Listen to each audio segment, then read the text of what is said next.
I told you that. Yeah, I know. I did their. But, you know, I do what I do. But you said, yes, but I use it to go get also staying at work, but there's no thing. All it helps, and it, because it helps. No, that's right. Thank you. Thank you. Thank you, David. Sorry. Almost fell out of my chair. Let's go.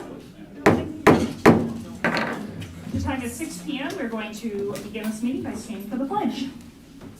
I pledge allegiance to the flag of the United States of America and to the republic for which it stands, one nation, under God, indivisible, with liberty and justice for all. I will make a motion to approve the agenda. Second? Thank you. Roll call, please. Any discussion on the agenda? Sure, Okay, what do you just- have? Just real quick, I have a correction, or just a correction, a mild correction.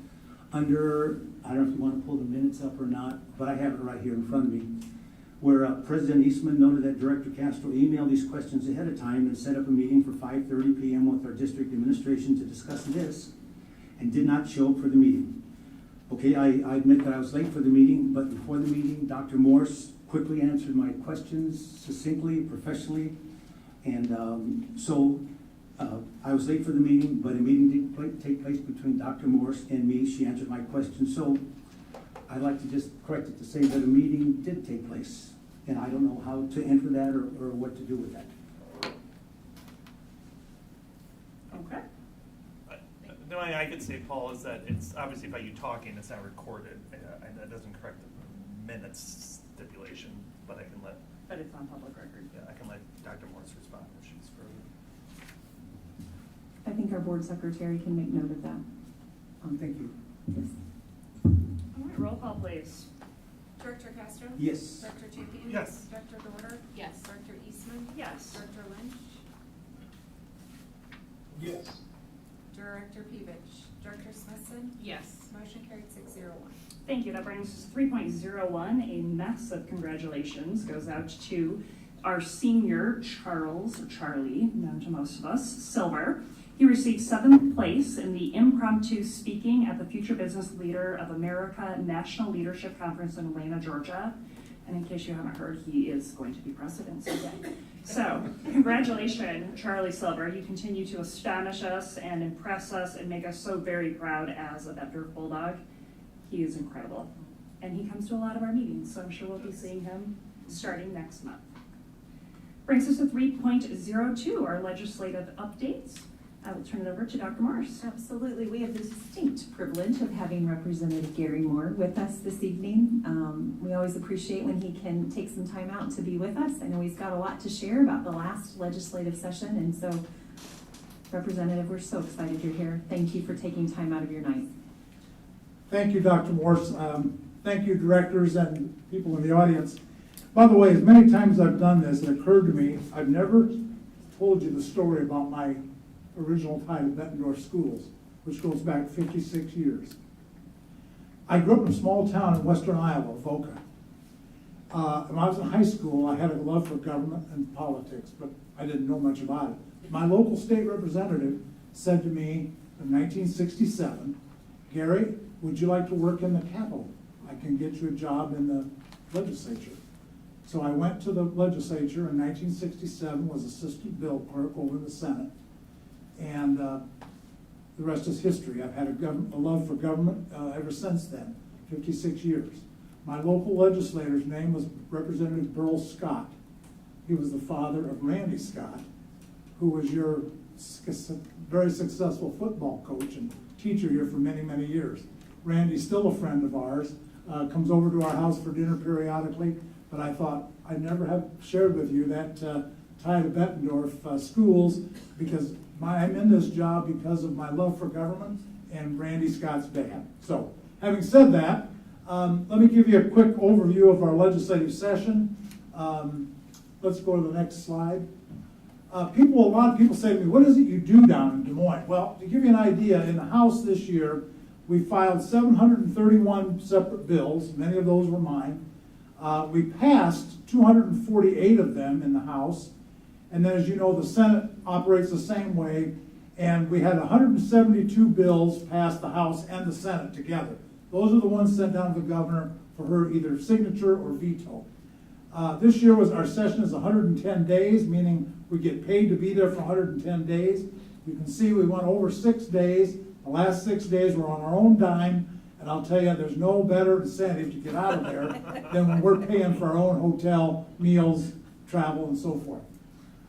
That's me making some sort of presentation on the House floor. I don't remember what it was. Let's go to the next slide. One of the biggest things we did this year was to alter property tax.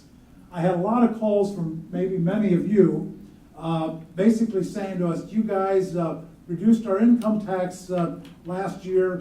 You did away with income tax for retirees last year. Would you take a look at property tax? Our property taxes keep going up and up and up. Many of the calls I got were from senior citizens who said, Gary, my wife and I are retired, our income's not going up, but yet our property tax goes up. So we in the legislature, we passed a very simple bill in the House, and I'm talking to you tonight as related to your own property. The bill we passed in the House basically said the property tax you pay on your home or your property cannot go up more than 3% a year. Well, the Senate wanted something different than that, so we ended up in a compromise, which is a little more complicated, but it essentially does the same thing. Any community, and I'll take Bettendorf, use Bettendorf as an example, where property valuations go up over 6% a year, which is probably the case in our community, that will be reduced by 3%, meaning that your property taxes won't go up, the assessed value won't go up more than 3% a year. In communities where property taxes go up, where valuations go up between 3 and 6%, that amount will be reduced by 2% for assessed value. And in communities where property values go up less than 3%, particularly in very rural areas, there'll be no change. It'll go up whatever, 1%, 2%, whatever. Also, we added a new homestead tax credit. If you're a retiree, that's worth $3,250 this year. Will go up to $6,500. It works like your homestead tax credit for senior citizens. And we also increased the property tax homestead credit for veterans. So if you're a veteran and a retiree, your assessed valuations on your property will be reduced by $10,500 per year. That's kind of a quick overview, but again, it doesn't stop growth of property taxes because we know our local governments need it, but it does stop the rapid growth in property taxes, which was one of our goals. The other thing that we changed was the date for bonding referendum votes to go to the November election when more people show up to vote. Next slide. This is where I spend most of my time. As you may know, I'm House Appropriations Chairman. I control putting the budgets together for the state of Iowa. Most people like to see where their money goes. Now, the money we're talking about is your personal income tax, the sales tax that you pay, and corporate taxes that are collected in Iowa. That's our three main sources of income. So for the year we just started, July 1, we have a budget of $8.5173 billion, and the graph tells you where the money goes. The light blue is the state aid local school districts, Bettendorf, Pleasant Valley. That's the biggest single piece of the state budget, 44+%. This year, you know, the legislature passed educational savings accounts, the voucher bill, private schools getting tax money. That, as we estimated, it was 1.26%, but if you've been following it in the newspapers, 5,600 more students applied for that, and we're on the hook for that. So that 1.26% will probably be something more like 2% this year for educational savings accounts. State universities is the mid blue, they receive 6.9%. Community colleges, the dark blue, 2.7%. Medicaid and mental health gets 19.6%. Other social programs get 6.7%. Department of Corrections, our prisons and so forth, get 5%. Property tax credits, like the two I just told you about, we created new, and the homestead tax credits, our liability to us, to the state, because we backfill local governments, that's 4.4%. All the rest of state government is roughly 9.4%. That's where your tax money goes this year, and it doesn't change a whole lot from year to year. Let's go to the next slide. School funding, you're well aware, we did increase K through 12 funding 3%. Originally, there was a move afoot to make it 2.5%, but we did get it up to 3%. So the state share is now $7,635 that you're getting from the state to educate every student in the Bettendorf School District. And as I mentioned to you, this budget includes the new educational savings account program or for people who send their kids to private schools. By the way, this is a picture of me. That's the Pleasant Valley Robotics Club. They came to the Capitol one day. I didn't know they were coming, but I was told they were there, so I went down to see what they were doing. Very impressive group of students. I certainly didn't do that kind of thing when I was that age in school. So, next slide, please. Higher ed, I talked a little bit about what we did for Regents institutions. 13.7 million in new funding for state universities, 7.2 million increase for community colleges, 1.3 million increase for the tuition grant. Those are for students who go to private colleges. That picture is me talking to Dr. Mark Nook. Mark is the president of the University of Northern Iowa. Next slide, please.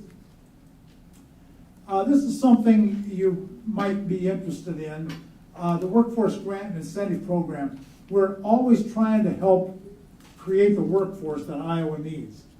And so what we did this year, in the past we created the Last Dollar Scholarship Program for community college students.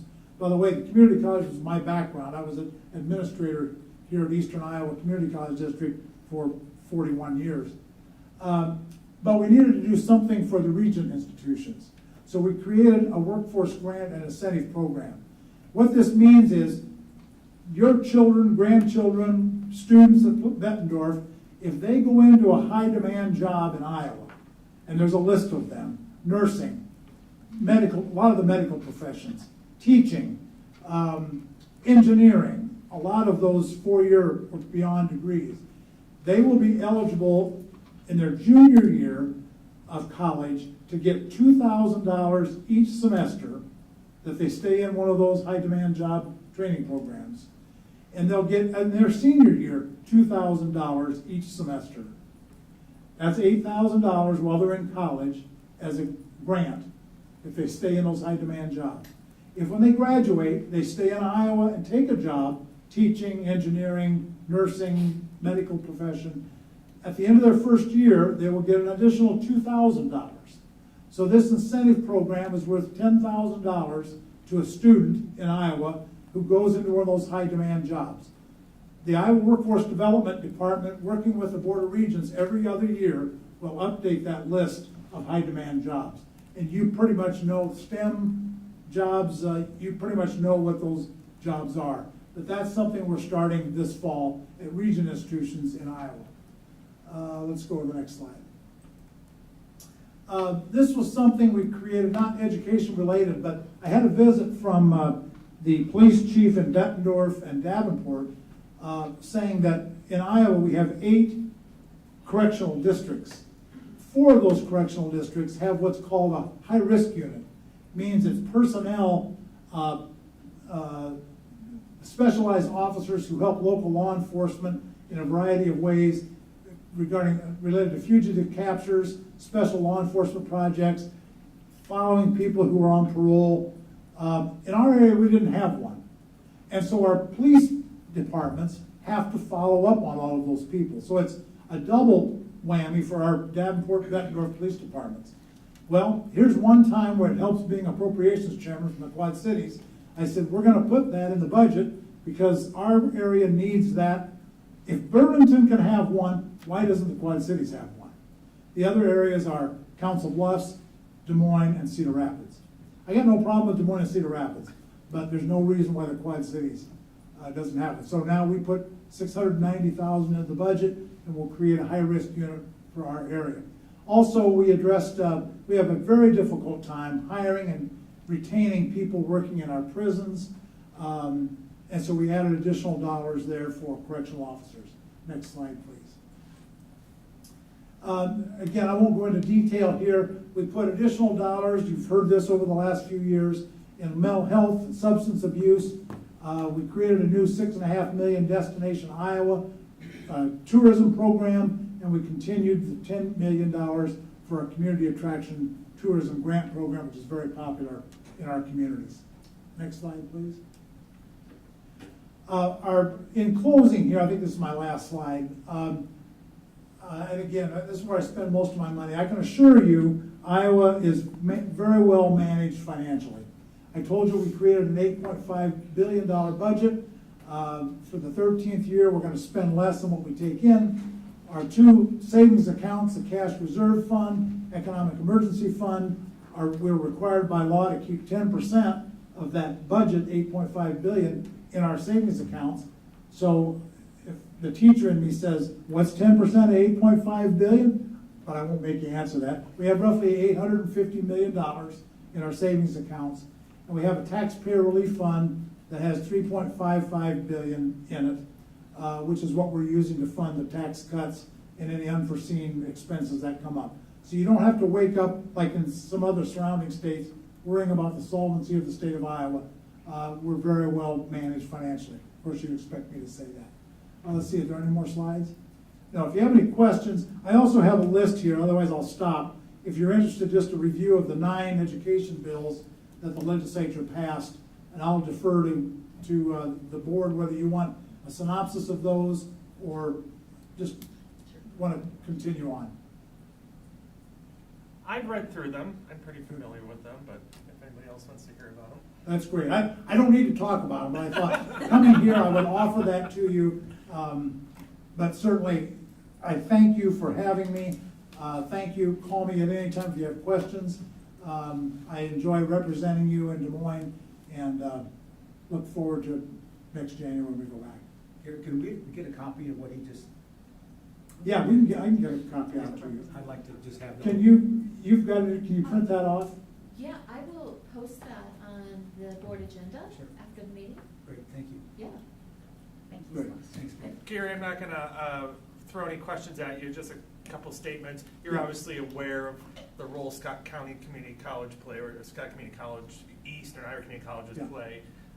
We have students that are leaving our school now of associate's degrees. You know, my daughter left here with almost a semester of credit last year. Right. And I think it's supporting education and it's supporting the groupings of community colleges in the state if we find ways that we can ensure funding for those students to do those dual enrollments, because it can satisfy so many things. It can satisfy college credit, it can get kids into classes that are not available at the high school level, and it also can increase participation in some of those trades and those training requirements.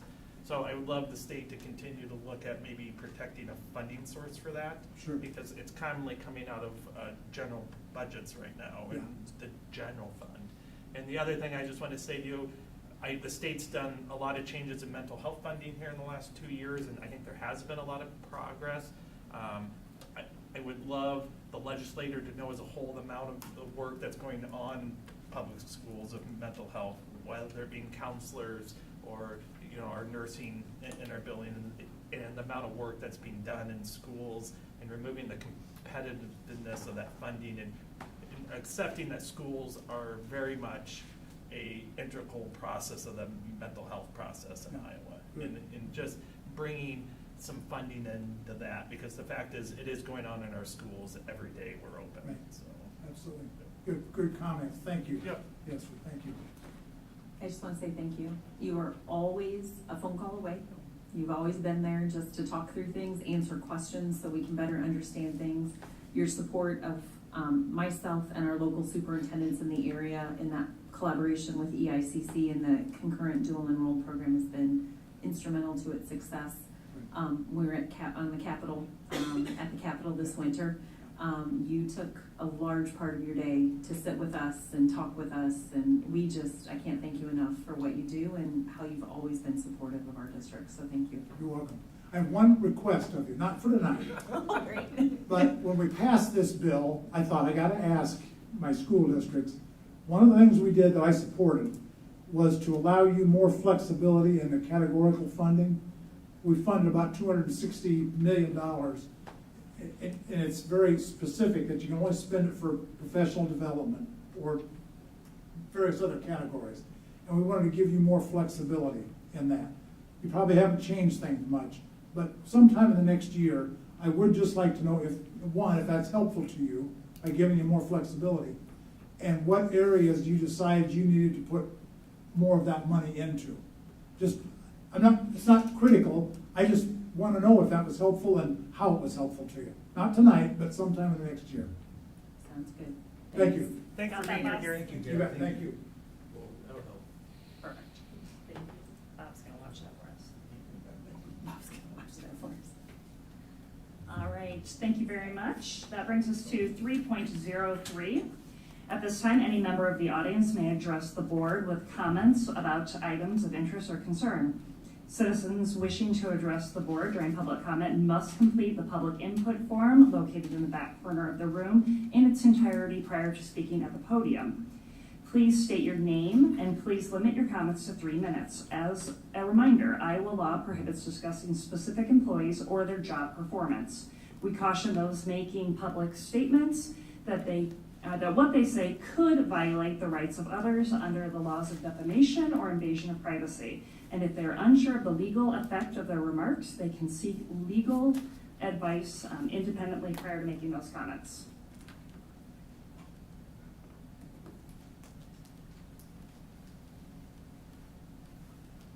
Good evening. My name is Brian Gerskus, and I'm here to talk about the Cub Scouts and the Boy Scouts a little bit here.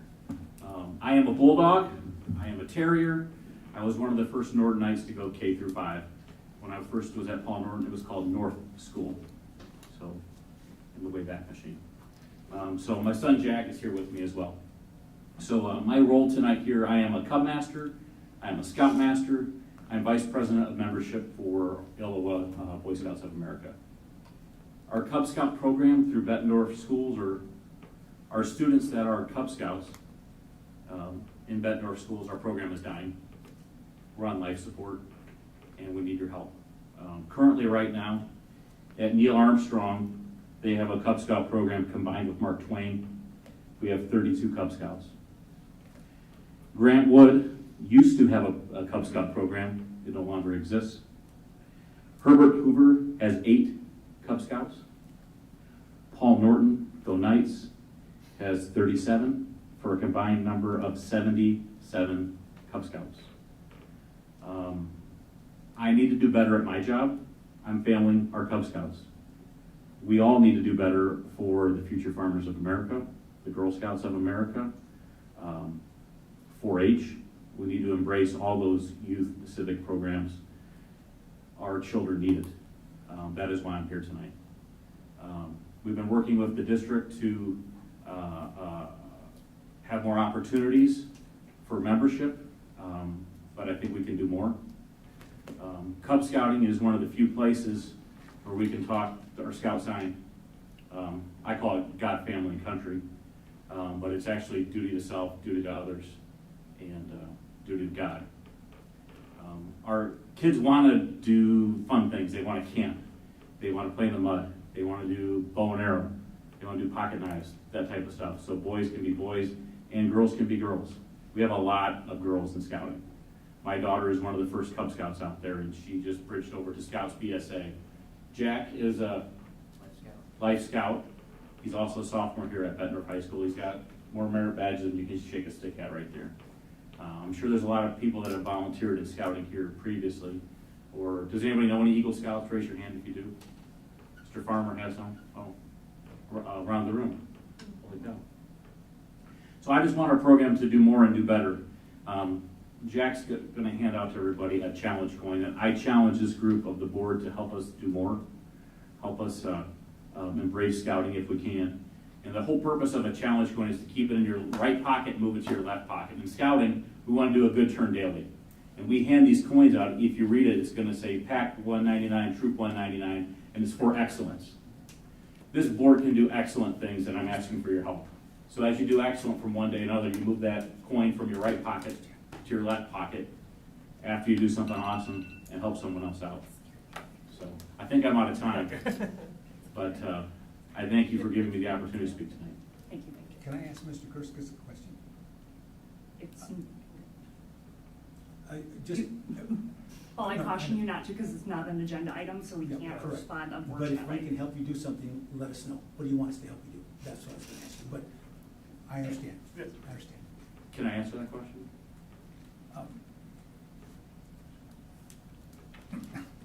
We could set up an agenda item for you at a subsequent meeting. The problem is we can't just engage in a discussion with the board Oh, okay. because it's not, it's public speaking time, it's not like on an agenda item, so. All right. Like our agenda, I know it sounds It's convoluted. very, but- it's a hard situation, because when we want to respond, we cannot. Yeah, so we can never comment during public meeting, I know that sounds. I'll take that up on it with you later. Yes. Thank you, guys. Thank you for being here, thanks for all the time you Thank you. volunteered. Thanks, Jack. so. Thank you. Thank you, Jack. Anyone else wanting to come forward? Now is the time. All right. Brings us to 3.04, board shared communication. Dr. Dorder, can we begin with you, please?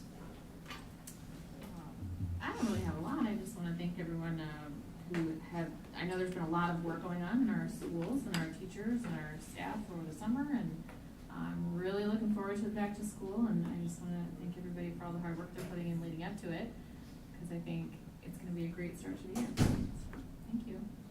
Thank you. Dr. Schinkin? I'll pass for tonight. Dr. Smithson? I echo Director Dorder and wanted to welcome all of our new teachers. I see several faces that are very familiar to me, as they are former colleagues, and we are very lucky to have them here at Bettendorf. Very, very lucky. So welcome to all of our new staff. Thank you. Director Castro? I have nothing but just to add to what Ms. Dorr, Director Dorr said. Looking forward to a great new year, starting in lots of hard work, and we have a lot of great teachers in our district. Thank you. Director Lynch? Nothing. I apologize for my absence because I am in Colorado doing my altitude training for the Run with Carl. The funniest thing he's ever said. Excellent, thank you, Director Lynch, and I appreciate you mentioning the Run with Carl. I actually went to high school with Carl Schillig, and so that's an event that I participate in and try to every year. And I know David Farmer just mentioned that as well, so we strongly suggest, because the funds for that go to both Bettendorf and Pleasant Valley. So please, if you have the opportunity, get signed up for that really fun event, or volunteer, which is what I have been doing in recent years, instead of running it. So, thank you for that, and I have nothing further to share. That was everybody, right? Yep. All right, brings us to 3.05, Superintendent's Report. Dr. Morris. Well, Director Lynch, you stole some of my superintendent's report, so thank you. That altitude is agreeing with you. I was going to start with Run with Carl. So as we know, Bettendorf Community Schools Foundation is hosting their annual Run with Carl, Monday, September 4th. It's not too late to register. If you don't want to run or walk, there are many ways you can help out by volunteering, and you can find information at runwithcarl.com. And as President Eastman said, the proceeds from this event support both the Bettendorf Community School District and the Pleasant Valley Community School District. And our foundation is amazing. They provide scholarships every year to our students. They provide the classroom makeover grants to our teachers. They have other grant opportunities for our staff. And so they just do a lot to support us in the work that we do. It is, as you all pointed out, almost that time to welcome our students back. As you look in the room, our directors and administrators are having moments of panic attacks because while our families and staff have been enjoying their summer vacation, we always feel like there's never enough time to get ready. We are excited to have them back, but there's also, we have lots to do. We have, as many have said, we've kicked off our new teacher orientation week this week. We'll be welcoming all of our certified staff back next Wednesday.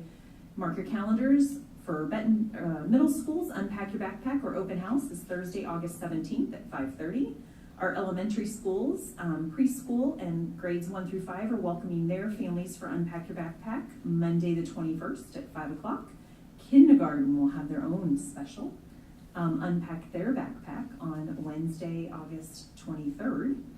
High school will be welcoming all freshmen and any new students to the building on the 21st at 6 o'clock, and we'll have our annual Bett Community Expo on Monday the 21st, starting at 4:30, running to 7 o'clock. We're doing this in partnership and collaboration with our VHS Student Council and their Makers Market. I hear they also are having food trucks that evening. We've got performances by our cheerleaders, our no cheerleaders, dance, band. All right, band, as I'm watching Celeste. The band, so come watch them.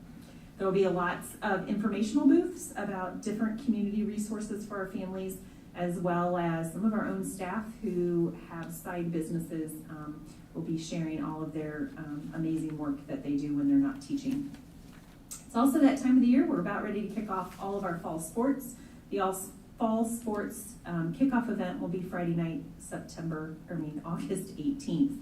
That is where all of our fall athletes have a chance to be introduced, and we just get to kind of kick off the school year. Our Bettendorf Athletic Boosters, you can get your all sports pass now. They have created an online apparel store that's open year round. They're featuring fall sports right now, and orders are processed every 2 weeks, and they're always looking for new members. And our Bettendorf Fine Arts Boosters are also very busy, starting to plan for the year. You can become a fine arts patron, or you can just join their board and support our students. I want to thank our Grant Wood teacher, Lisa Bald, other teachers, staff, parents, and community members, including our very own Director Champion, who helps support their summer reading program this summer. Every Wednesday, they hosted a Come Read with a special guest. There was food, they had different activities, and students could read between those Wednesdays and earn free books. And the Grantwood PTA made a commitment this spring to sponsor this event moving forward this summer and for the subsequent summers to come. They're providing approximately $1,200 to this important work, but for food and providing books to our students. So in talking with their board president last night, they're going to be continuing the support next summer, and they hope to do it each summer moving forward. So just appreciate Lisa Bald's leadership around this work, because it takes a lot of time and coordination of the event. For those of us that have read, I believe our own executive director of curriculum and instruction was a reader one day, and I had the privilege of doing it, so it's just fun. We welcomed 27 new certified staff this week. Huge shout out to our HR team and all of the teachers, staff, administrators who sat on the interviews this spring. I couldn't be more excited about the group that we're bringing on board. They're amazing. A lot of seasoned veteran staff as well. Quite a few special ed staff, which is always exciting because that is a difficult to fill position. There were 4 days of onboarding.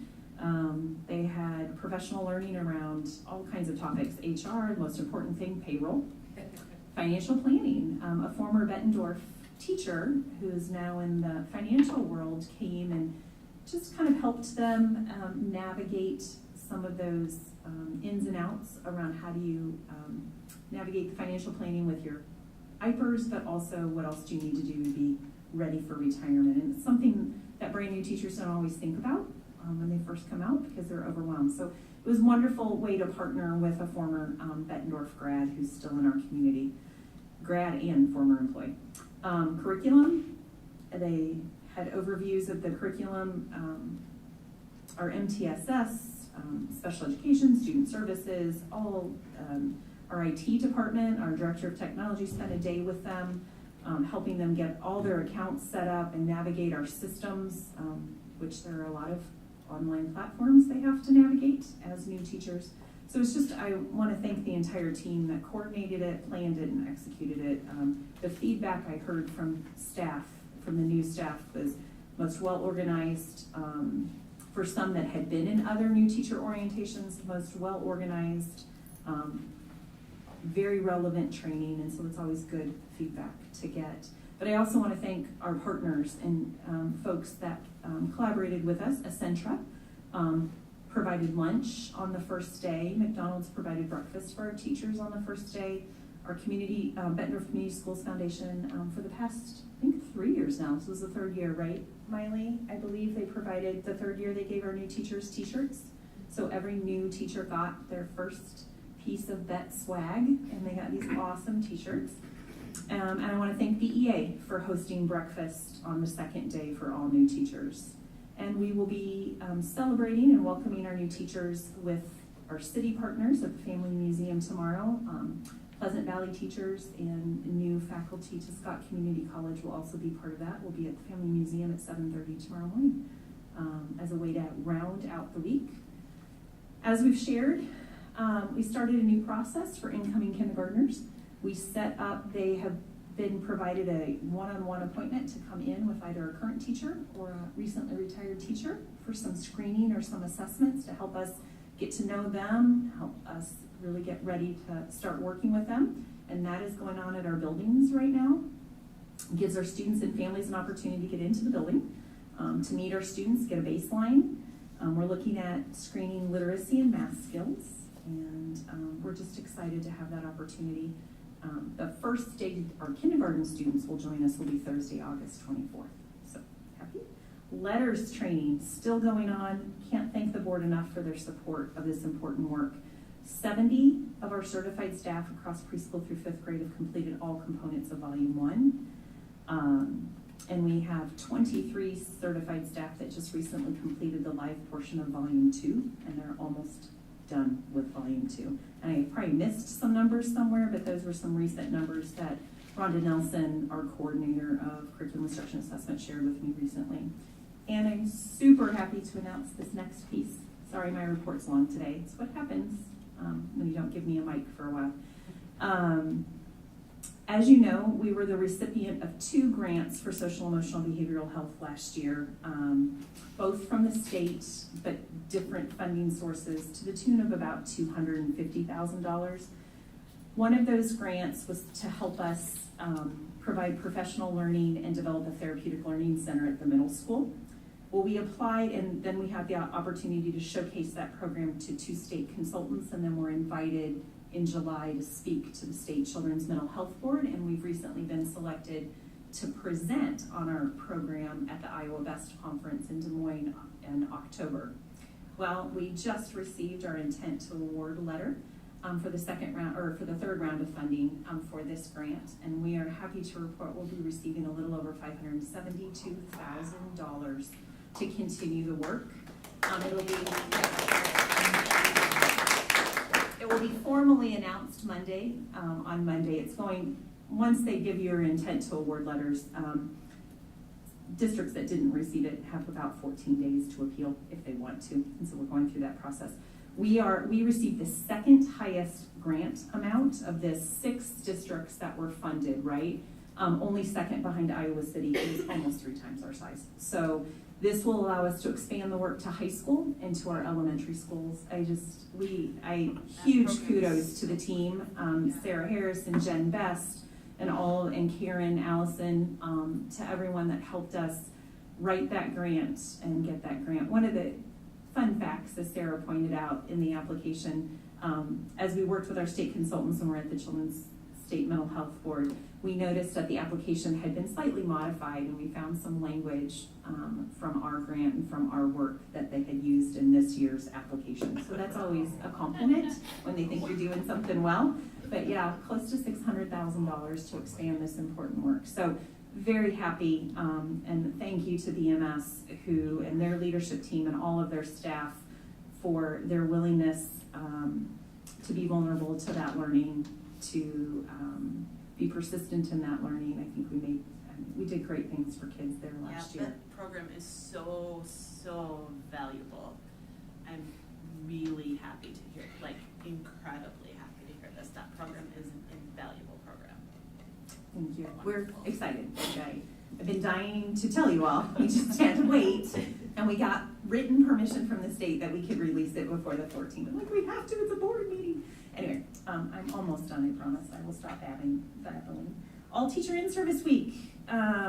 We will be welcoming back all certified staff and classified staff next week.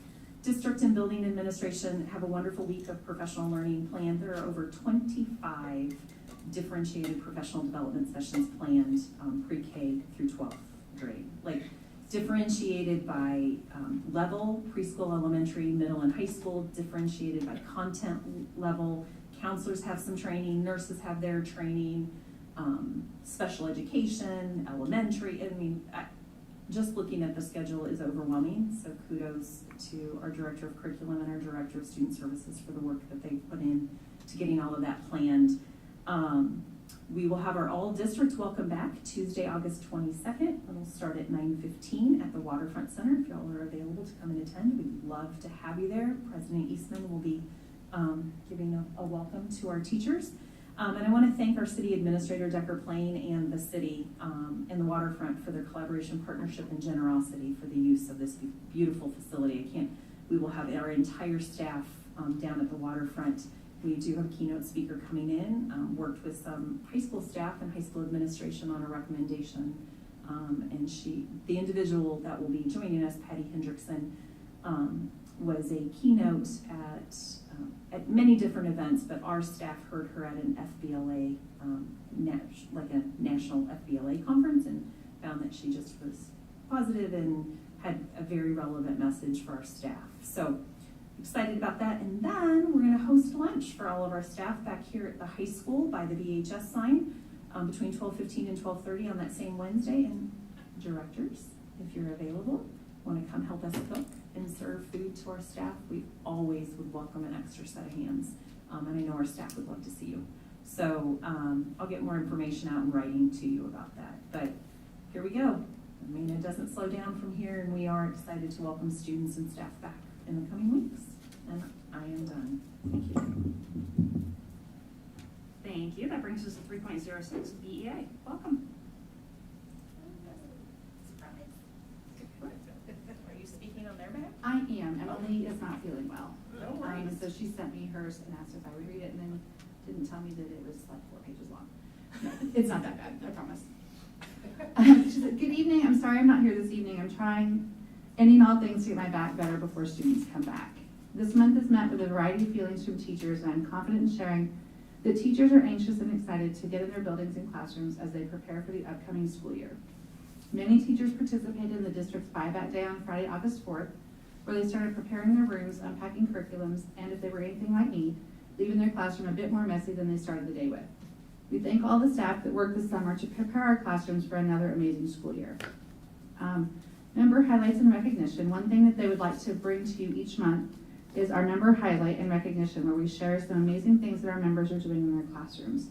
Today, I would love to take a moment to celebrate and recognize our amazing association representatives for the upcoming school year. At VHS, Sarah Rader and Laura Lee Cole. At BMS, Kate Burke and Keegan Gravert.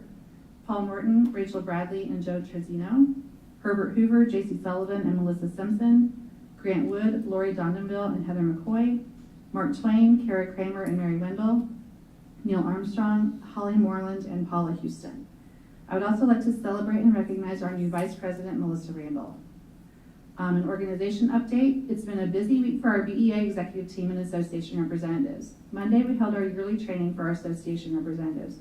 Tuesday, we held our first roundtable of the school year, and Wednesday, we met and talked with our new teachers, and today we're here. Well, they're not here. I would like to share how our organization is set up to support our members and how we collaborate with administrators to remain proactive and engage in solutions. Once a month, association representatives hold a 10-minute meeting at their building to go over district updates and happenings, share information that support our members with ISEA and NEA, and discuss any building celebrations and concerns if there are any. Following the building meeting, our association representatives meet with their building administrators to go over celebrations and concerns if there are any. The following week, BEA executive team and association representatives hold a monthly meeting to gather information from buildings and offer solutions and ideas for any concerns that may need additional support.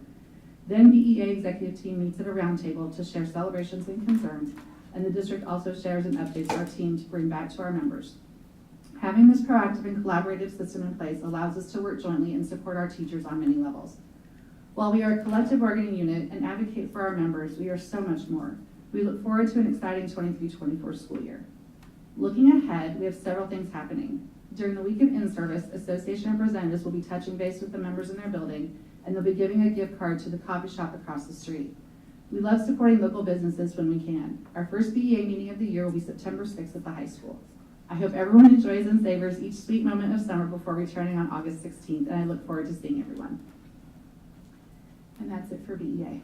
Thank you. 3.07, welcome back. Thanks. BESA is planning to kick off the school year with a social event along with the other bargaining groups before school begins, so we hope everyone will keep an eye out for information on that.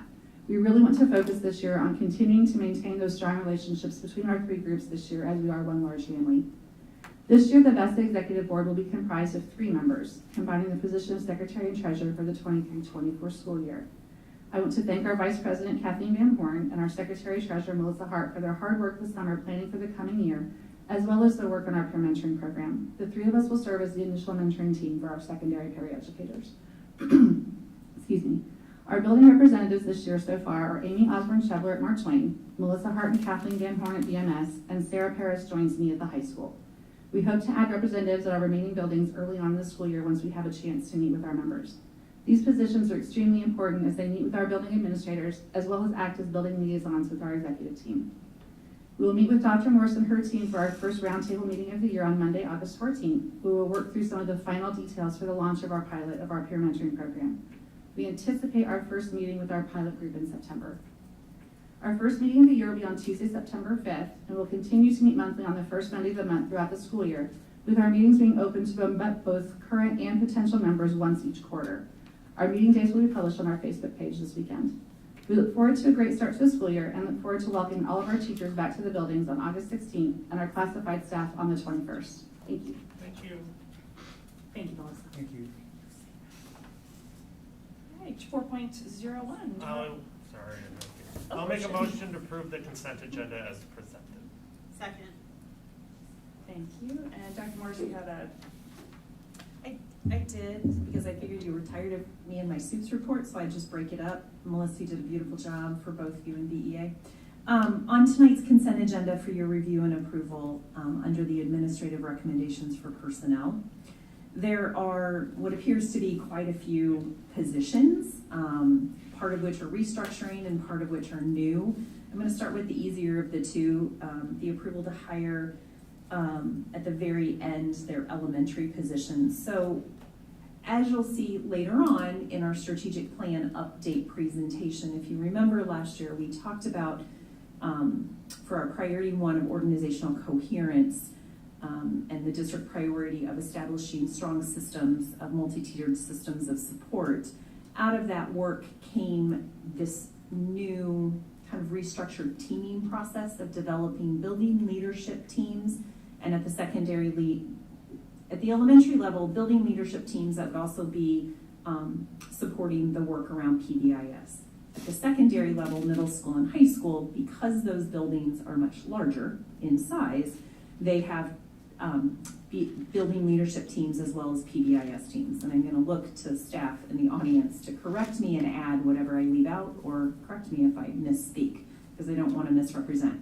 So at the elementary level, you've had many teachers over the years supporting work above and beyond their contract day to help lead work, make sure there are systems in place and students are receiving what they need.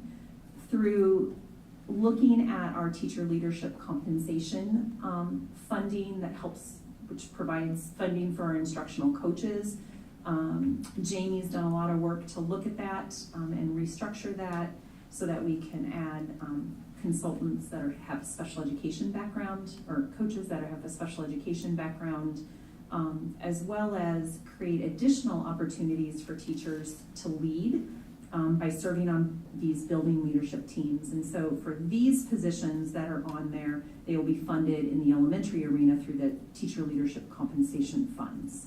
And the intent of those funds from the state was to develop leadership opportunities for teachers, right?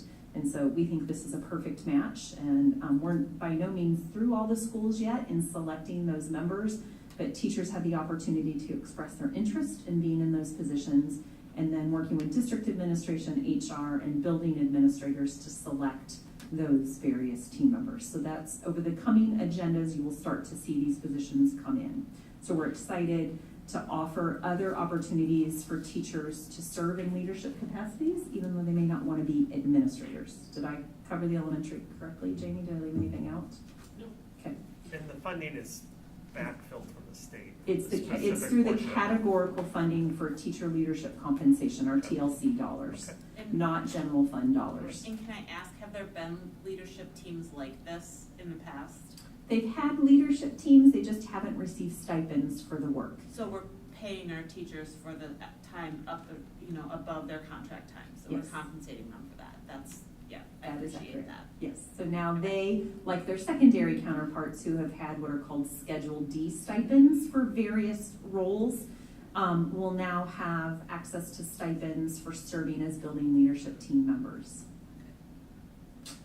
Great question, thank you. Then, if you move up, I started with the shorter, easier. In our contract for years, well before I got here, somewhere in time, there are these positions called Schedule Ds. They can be anything for coaching, lunchroom supervision, team leader or department chair positions, so a variety of types of positions. In working with BEA, they were a great partner this spring as we had this idea, as we look to how do we better support students, how do we create opportunities for teachers to lead, how do we make that system aligned, is how do we take existing Schedule D positions that are already funded through the contract, like money is already allocated when it's in the contract in order to add or remove, it has to be negotiated, right? So these positions exist, is taking the existing, sometimes they're called team leaders, sometimes they're called department chair positions, and take that funding for those positions and essentially kind of split it in half to create a BLT or a building leadership team position and a PBIS position. Current individuals in those department chair team leader roles have the opportunity to serve in these positions for this upcoming school year for one more year. They would serve on both, though, BLT and PBIS, because they would receive the full stipend. I'm looking at Jamie to make sure I'm not misspeaking. This is a good check for understanding and holding the boss accountable. And then if they weren't interested and wanted to step down, and then some additional positions, then staff had the opportunity to apply. And again, building administration, district administration worked to review who was interested, select those individuals, and those are the individuals that are before you tonight for your consideration and approval. It is existing funding through Schedule D funds that were already budgeted for and allocated for. It's not new money going into that pot. It's just restructuring that money in a way that we believe will truly support our staff and our students in a more in a different way that aligns with our SAMI work. As you know, state has identified middle school and high school as needing targeted assistance. In supporting that work, in supporting the continued work of PBIS, and just our multi-tiered systems of support. Did I leave anything out?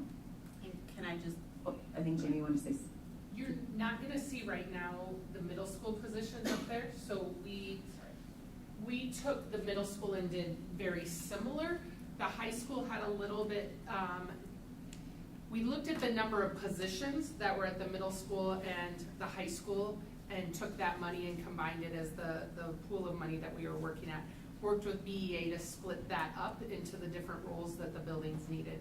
So what you see up here is mostly the high school, and they're looking at the roles of department chair, PBIS, and building leadership team. We're doing the same thing at middle school. It's just it's a long process to get all of that out.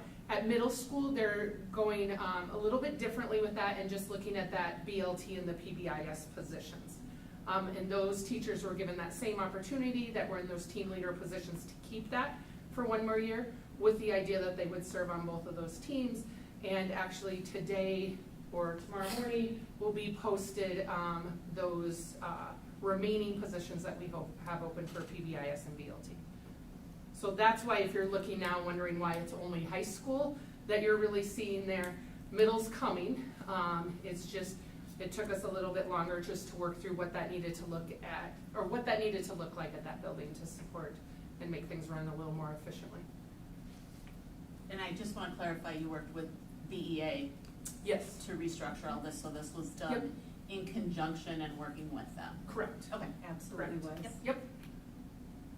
Are these just a one-year leadership positions, or I think we talked about? So they can go up to 3 years. After 3 years, they can resign and reapply. However, what I found when we put it out and said it was a 3-year commitment, we had people who didn't want to commit to 3 years. So we said, it's a maximum of 3 years, but if they want to do it a year and say, this isn't my cup of tea, they're more than welcome to resign, and we'll post that again. And after 3 years, can they reapply? They Correct. absolutely can. Yep. They can. Yep. Any other questions? Thank you, Jamie. All right, roll call, please. Director Champion? Yes. Director Dorter? Yes. Director Eastman? Yes. Director Lynch? Yes. Director Pivich? Director Smithson? Yes. Director Castro? Yes. Motion carried 601. Thank you. That brings us to 5.01, Director of Operations report. I have asked Mr. Pratt, our Director of Operations, to come and just share an update on the work that's been accomplished in his department over the summer, and kind of a couple projects that'll be moving forward this year. And so, thank you, Kurt, for being here tonight. Yes, this is my annual chance to show off everything that my staff did this summer.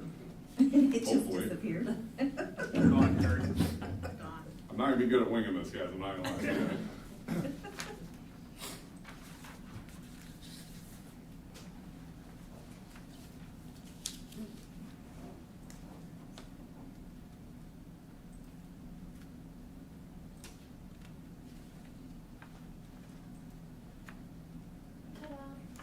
Good enough.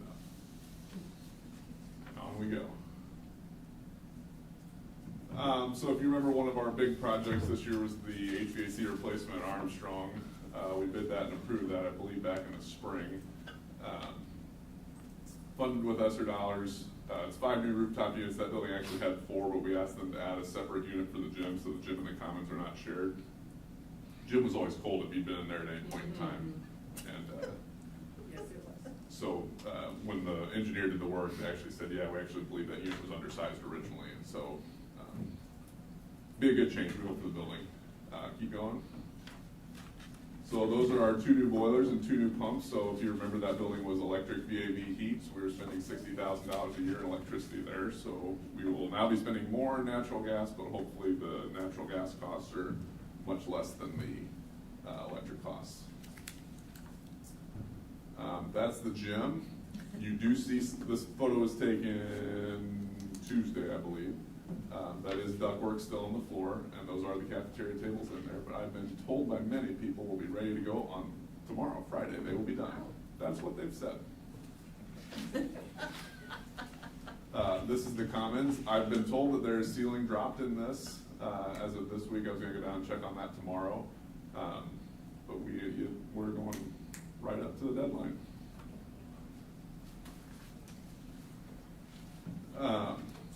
So these are the Pebble projects, so smaller in nature, but can still have a big impact. We'll roll through some of these parking lot updates. If you're gonna be in the north lot tomorrow, just watch out for the cones. They're gonna be doing some patching over there. They've already done the south lot, so it's been seal coated and striped. Keep going. We'll go down, hit some of those other ones. So high school, continuing on our flooring trend with the black and gold carpet. We did 5 classrooms at the high school this year, mostly in lower D and modern languages. Middle school's the same way, 2 classrooms. And then Paul Norton, keeping with their school spirit, they like the blue version of the same carpet, so that's what we do over there. We did 3 classrooms over there. I lied to you last year, so I apologize in advance for that. I told you that we had all the original ceiling out of the building, of Bett High School. That was not true. The track room, which is down over here on the corner, still had the original ceiling in it, and there's actually a bathroom and a closet that also still have it in this room. We might take care of that over winter break, but if anybody wants to say goodbye, we'll maybe have a ceremony or something to take care of that. But this is long overdue. That ceiling is well past its life, so it's good to get that This is a continuation of last summer, and this is, I'm gonna look at Chrissy, I think this is a collaboration with our Perkins grant. So last summer, we did the welding booths that are on the left from the corner. And then I think on spring break this year, I have to look at that, we did the ones on the right. And so then we had them painted this summer, and so that's much safer and much better. I think that staff member, Dan Milburn's done a great job of kind of guiding us in what we need to do to help make that a safer environment for kids and better ability to teach welding. And so we're happy to have that crossed off the list. And like I said, that's been a collaboration between both Pebble Funds and Perkins, so that's been good. Middle school football bleachers. So some of those were in poor condition, not gonna lie to you. So Scott Lammers approached me and said, hey, we really could use a new set of bleachers on the football field. And so we purchased that. They're still in, we had to assemble them ourselves, so they're still in construction, but they're looking good. So Paul Norton Gym, this is the one I'm probably most proud of as I sit here, and I wish I had a different photo from the other corner. So this was the before of the Paul Norton Gym. So the ceiling looks pink. I think it was intended to be orange. I was never an art major. I don't know what style that is there on the left, that cubism or whatever it is. Looks the Cubert game from the 80s. Anyways, this hadn't aged well, so Celeste, if you will. So we painted it. I mean, I encourage you all to walk through it if you're ever over there. It looks like a brand new gym. I've already talked with PTA. I'd like the PTA to maybe help us fund some vinyl graphics to play off some of our logos and some of that stuff. But this is a really big difference for that space. We got rid of the Cubist art. Hoover fourth grade furniture. So one of the things Dr. Morris and I had always talked about ever since she's been here and I've been here is getting our furniture on a little bit better rotation for replacement across many of our buildings. And so I know the high school does a great job of kind of updating their own, and then we supplement as we can.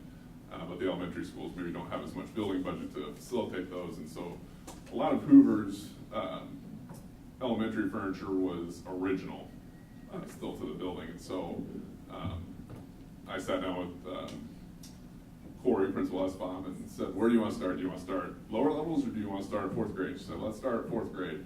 And so as we are here right now, this is what they have. We're expecting more anytime soon. And we still have all their old furniture if we need to. That need to move, those are gonna be amazing. Yeah, so for kids that need to move and. Yeah, we worked with the staff, because I kind of told, there were three sections there, and I said, you all have to work together and buy the same thing, because I'm not gonna get one for one of you and one for another one of you. And they did, they came together and they worked very collaboratively and came to me with one recommendation, this is what we want.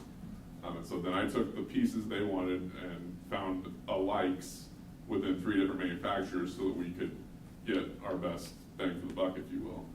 And this was one of the things they requested for they used to be called kidney tables. What we got them were communicator tables because they're not as deep, and so it doesn't cost as much space within the room. And they requested that these be what the kids sit on around that.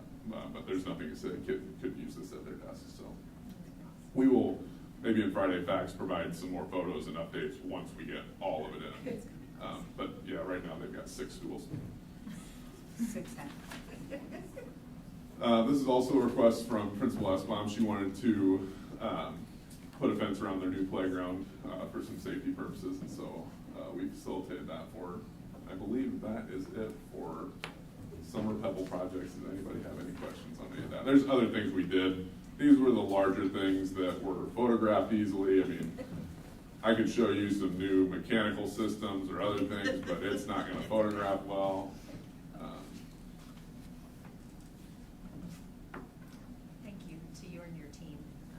It's a lot to coordinate, a lot to execute in a very short amount of time. Anything for Kurt? Thank you, Kurt. Thanks, Kurt. Thanks, Kurt. Oh, I see why you're staying. Yeah, sorry. Thank you for Remove staying the for suspense. 5.02, the Victoria Street lease agreement. Do we need a motion for I that? do need a motion for I'll that. make a motion for 5.02, the 3066 Victoria Street lease agreement as presented. I'm gonna own I failed. Sorry, go ahead, finish, get your second. Second. Oh, who was it? We'll go back to Smithson, thank you. Do you need to? Oh, I owe Kurt a huge apology. I'll do it publicly. I was to print, so what he's gonna present tonight, around the lease. So we have officially closed, as you know, on the new Edison property, which is directly, across from the south parking lot. And in working through that lease, there were some minor, changes requested that don't fundamentally change anything. And I'm gonna let Kurt talk to it, but we have this opportunity. There have been tenants in there for years. And while we're going through the design process, they had asked if they could stay in the building, and so we helped facilitate that. I'm gonna turn to Kurt. I was to owe you all, a little summary sheet of the changes for the lease. He can talk you through it. I own, in the haste of the afternoon, I forgot to get those printed. Um, Please do. Like Dr. Morris said, very minor changes. I won't even go through all of them because some of them are this instead of that type of things. Biggest thing different than what is on the screen here, if you scroll down, Celeste, to, I'll see it. Oh, it's not so fast. Keep going. Keep going.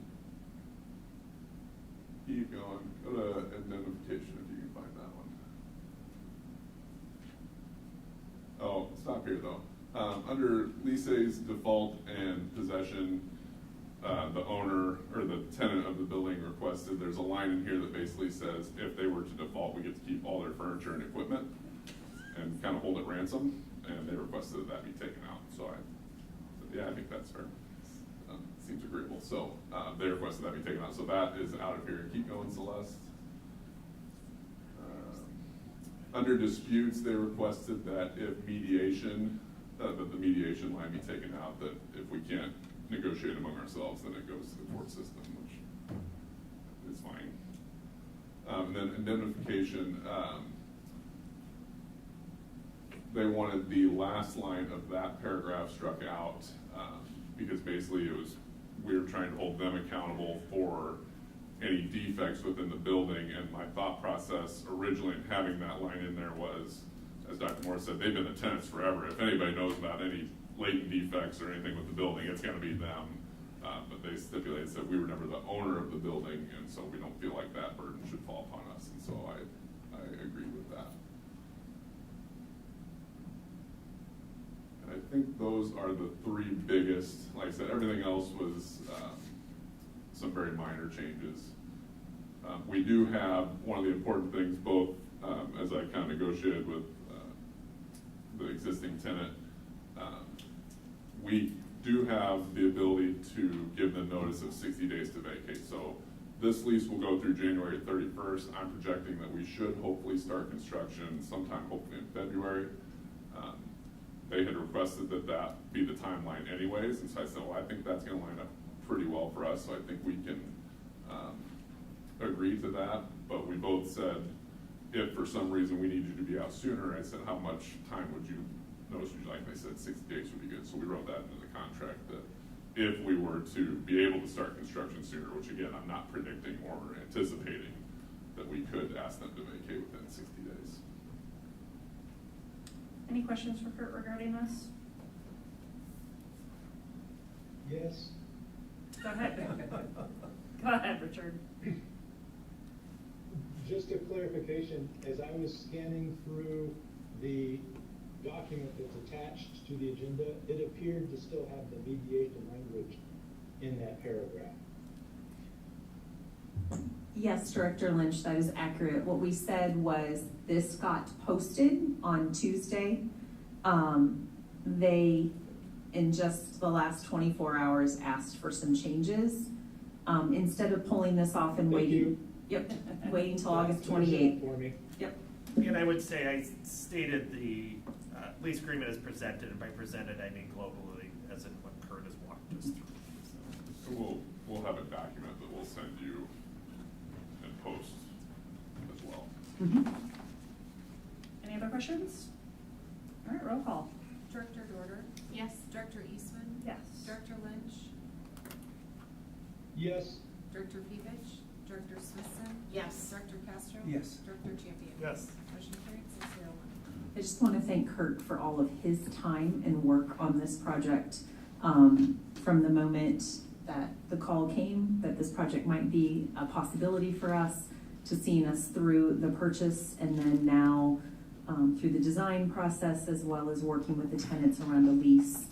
I just appreciate everything he's done to bring this to a reality. So thank you. Thank you, Kurt. Thank you. Brings us to 5.0. Brings Brings us to 5.03, the BCSD strategic plan update. Do I have a motion? I move we approve the BCSD strategic plan update as presented. Thank you. And second? Second. Thank you. Dr. Morse? Absolutely, thank you. We just wanted to be able to provide you with some highlights of not all the work. I'm sure we've left things out, but our goal is that throughout the year and at least annually give you a formal update on our progress towards the strategic plan. When you were gracious enough to approve this work, we wanted to make sure that this document just wasn't something that was created and sat idle on a shelf. That was a lot of what I heard from staff when I arrived. And so we have been very committed to reflecting on this as we are committed to a continuous improvement process. And so we wanted, tonight is kind of an overview of where we are towards each of the priority areas. And I want to extend and thank an incredible team, but thank Sarah Harris, our SEBH coordinator, our Director of Student Services, Karen Allison, our Director of Curriculum, Jamie Olson, and our Coordinator of Curriculum, Rhonda Nelson, for some of their dedicated time and help to lift this as well. So thank you. Great, Celeste. So just reviewing, I think it's always important to ground ourselves in our mission and our vision. And our mission of the Bettendorf Community School District is to inspire, empower, and unite our students as a community of learners in their pursuit of excellence. And our vision is to educate and empower every student every day in pursuit of educational excellence. We have 5 priority areas. I know as staff has presented to you over this last school year, those have come back over and over again, just as they show up on our agenda. We want our priority areas advance our mission, help us realize our vision, and continually express what our core values are. What you'll see tonight is our work also is grounded as our stakeholders gave us feedback on what our top 3 district priorities should be: providing a multi-tiered system of support, setting high expectations for students, and delivering a high-quality curriculum. So all of our work grounds in those 3 district priorities, as well as the 5 priorities in our strategic plan. As I talked about, our work is centered around a continuous improvement process. So just like with students, we assess their learning, we look at it, we reflect on it, it helps us plan for where we take students next, we implement, we evaluate again. We do the same thing in the work that we do. As we roll out an initiative, as we implement things, we are continuously reflecting, revising our progress towards that.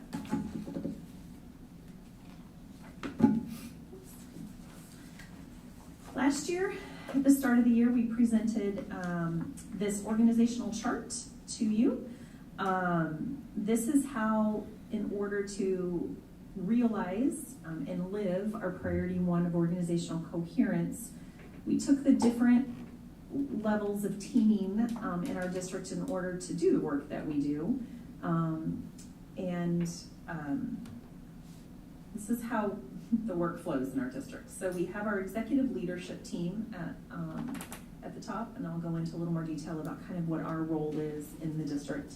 And then there's 2-way communication at all levels. So we have cabinet, which is our directors, and myself that we meet weekly.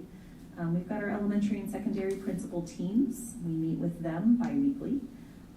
Directors join us, and additional administrators when needed, when there's initiatives that they're working with them on. And then once a month, we have the privilege of bringing all of our administrators together to work together around learning and supporting the work. And then we have in the middle our MTSS district leadership team. It's kind of the heart of how this work gets done. It consists of quite a few people in here. It meets, we changed that. We'll be meeting now twice a month instead of once a month. There was a lot of work to do and we recognize that. This is also the team that Hanover monthly will meet with this team and then come on site twice this year to work in depth for full days with our team. And so you can see who that comprises. And this team's done a lot of work to help us get all of our, which you will see later on in this presentation. And then we talked to you tonight about that restructuring and building those building leadership teams and PBIS teams.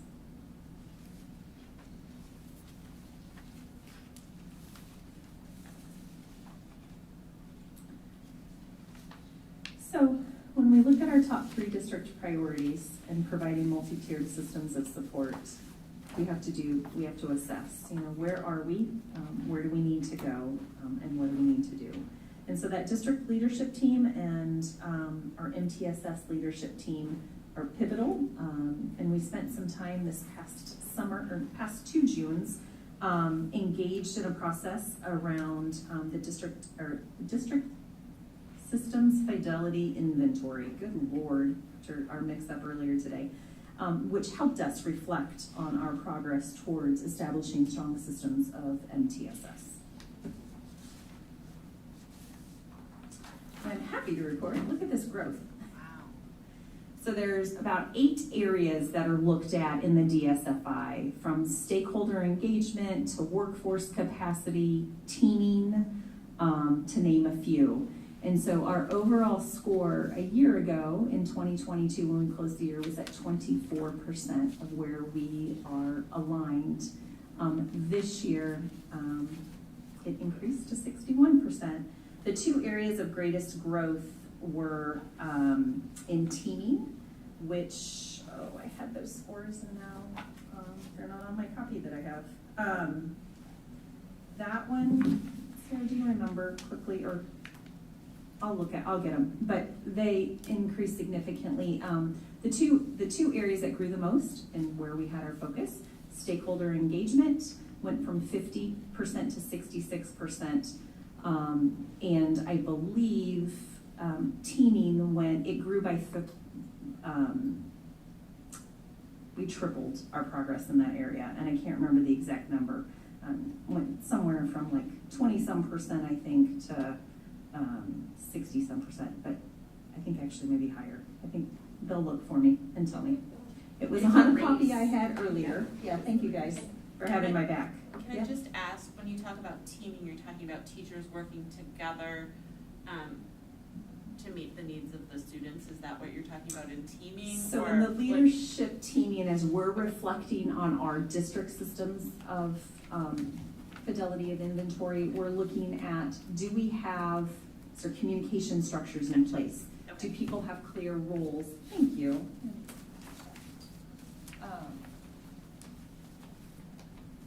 What processes in place? Do you have a database decision-making protocols? Are there as simple as agenda protocols for meetings, and are we consistently using those across the system? So is there organizational coherence? Is there alignment pre-K-12? So in that leadership teaming, we went from 27% to 88%. So let me just ask a clarifying question that Yes. I think I already know the answer to, but I just want to hear you say it.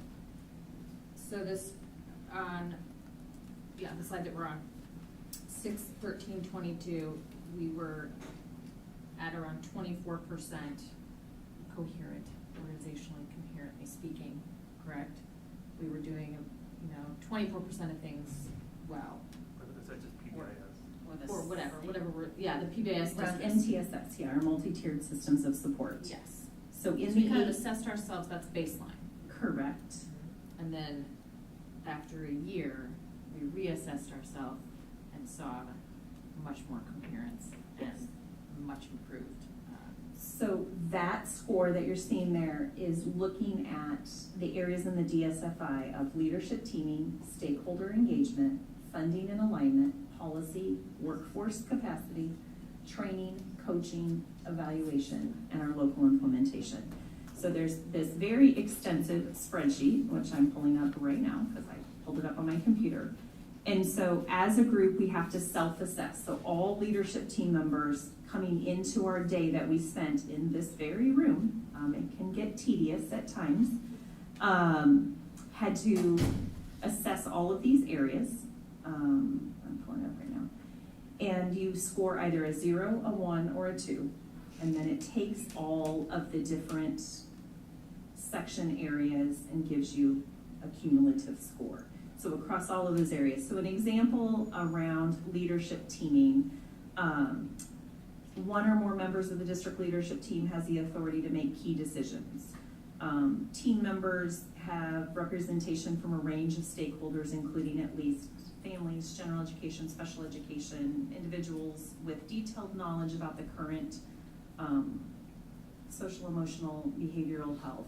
There's all kinds, and so in the policy and systems support, a district's vision mission statement that includes rationale and clear support for the importance of school climate is developed, articulated into long-term outcomes, and endorsed by lead district school administrators. So there's all of these subsections that we have to rank ourselves. Then we sit in the room and we literally go one by one, and they're broken into small groups, and as a small group, they have to come to consensus. Are we a 0, a 1, or a 2? And if you say a 1, why? Where's the evidence? If you say a 2, Sarah Harris developed this. This sounds like a Sarah Harris thing to me. Sarah Harris tool, not that she developed, but she's an expert at herding the cats to come to this consensus. And then as a district, we, as a team, from your groups, we come to consensus as an entire team.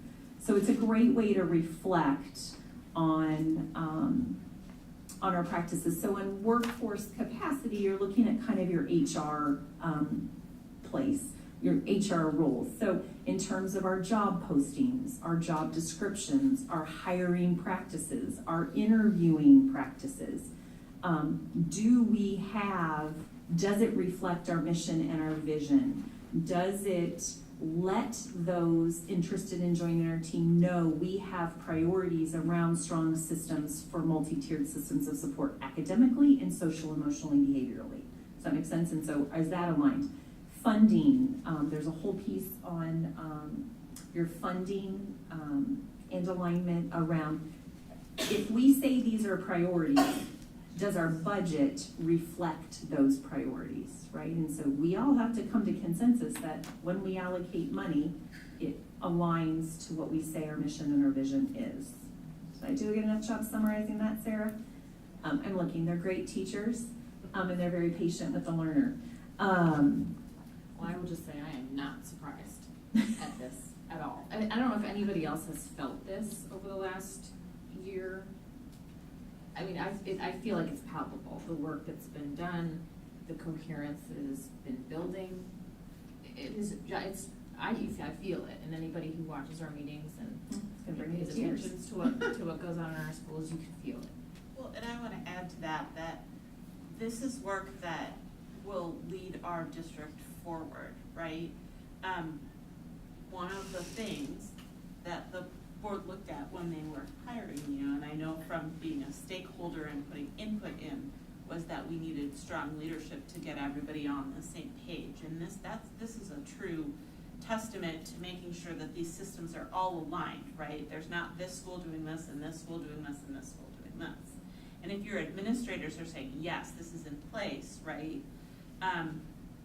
And they do it once and then they do it again and then they have to come to consensus. So this isn't just a, I'm gonna score it one time kind of thing. This is some really great work to go from less than a quarter of our systems aligned to over 50% in 1 year is a huge change.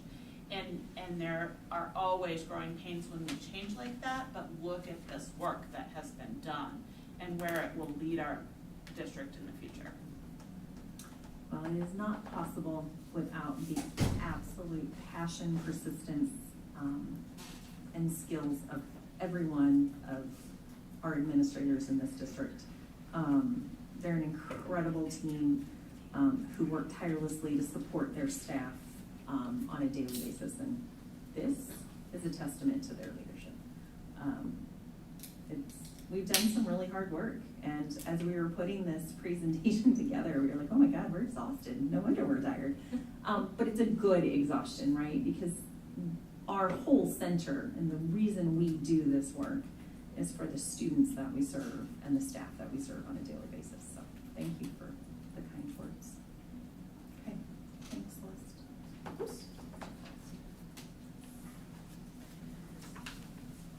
So in terms of providing high-quality multi-tiered systems of support, high-quality curriculum, our building leadership teams, if you remember, we shared with you in June, came together right after school let out. We had teachers and other certified staff and administrators working together in partnership with our AEA partners to dig in and do the work around the SAMI, the self-assessment and multi-tiered systems of support, and using the state's framework, which aligned nicely with the action plans that you had an opportunity that each building got to come and share their work that year. And it looks at our 3 tiers and supports our goals of providing high quality curriculum, high behavioral expectations, both school-wide and district-wide. Yes, you have your computer back, thank you. Sorry, I didn't mean to keep it. And so your BLT teams and administrators dug in over those days to really develop, to self-assess and reflect on what was the data telling us, both from their building level tiered fidelity inventories, right, their TFIs, as well as their ISASS data and their benchmark data, or FastBridge data, sorry, to complete their self-assessments of multi-tiered systems of implementation in all 3 areas of literacy, math, and social emotional behavioral health. And then that has now become the roadmap that they will use to guide the work that they do. And it's also the roadmap that guided our professional learning in this next week that we will do with teachers. Okay. And our last one, high expectations for students. This is exciting. The work led by our secondary teams at both middle school and high school. They have worked really closely over this last year with our BLT and PBIS teams. They attended 4 days of training to reboot and review all of their buildings, school and class-wide behavioral expectations. We had students and staff and administrators involved in this work, and to develop a common language and vernacular around how are we going to communicate to our students what's expected of them, right? And so even down to posters being developed that will be in every classroom and in the hallways, you're seeing examples of that. And so both middle school and high school are using the be ready, be respectful, be responsible, and then high school is added, theirs is over, be respectful, be ready, be respectful, be responsible, show your pride. So they're incorporating their pride, but both sites wanted to be in step with one another so that as students matriculated out of middle school into high school, there was consistency of expectations. And I want to commend the leadership at both of those buildings for working together and working through, both of them having practices in place for many years, but recognizing the need to be aligned horizontally and vertically for the success of our students. And so this is great work, and as you visit our buildings this year, you'll see evidence of those posters in the classrooms. Okay. And then last but not least, delivering high quality curriculum. As we were reflecting on this slide, it's like, oh, it's heavy elementary. And we know we're starting to kick off some of that work in the middle and the high schools, but it's just a different beast because of all the different content areas and how instruction is delivered at the secondary level. But as you know, we've been working with you since I've come on board over the last 3 years to get alignment vertically and horizontally of curriculum across all 5 of our elementary buildings. We rolled out a new math curriculum 2 years ago, science over the last couple years, and now we will be implementing our new English Language Arts program, literacy program, with CKLA, and continuing the work with UFly that we added last year, and then also added our Bridges Math intervention last year. So there you have it. It is a aligned curricular resources across all 5 of our elementary buildings, which is super exciting. Okay. So here's our district leadership team. I said I'd come back to this. So really our function of this team is to be there to train, to support, to coach, and be part of that evaluation process. Reflect on what's going well, what isn't going well, and how can we make adjustments and support the teams that need us to make those adjustments. And I think we'll start rolling into the accomplishments. There's your leadership team. That was taken during our admin retreat, the 4 days we spent together learning from each other, working with an outside consultant, just building our skills so we're ready to support staff. So as we look at organizational coherence, I've highlighted on each slide different areas that we feel aligned to this priority area, and some of these you'll see across multiple priority areas, but just the teaming structures, getting our BLT teams and clear expectations and responsibilities for those teams outlined, getting the restructuring of those positions that you heard about earlier, having the DSFI and the TFI inventories completed consistently at all of our buildings and at the district level.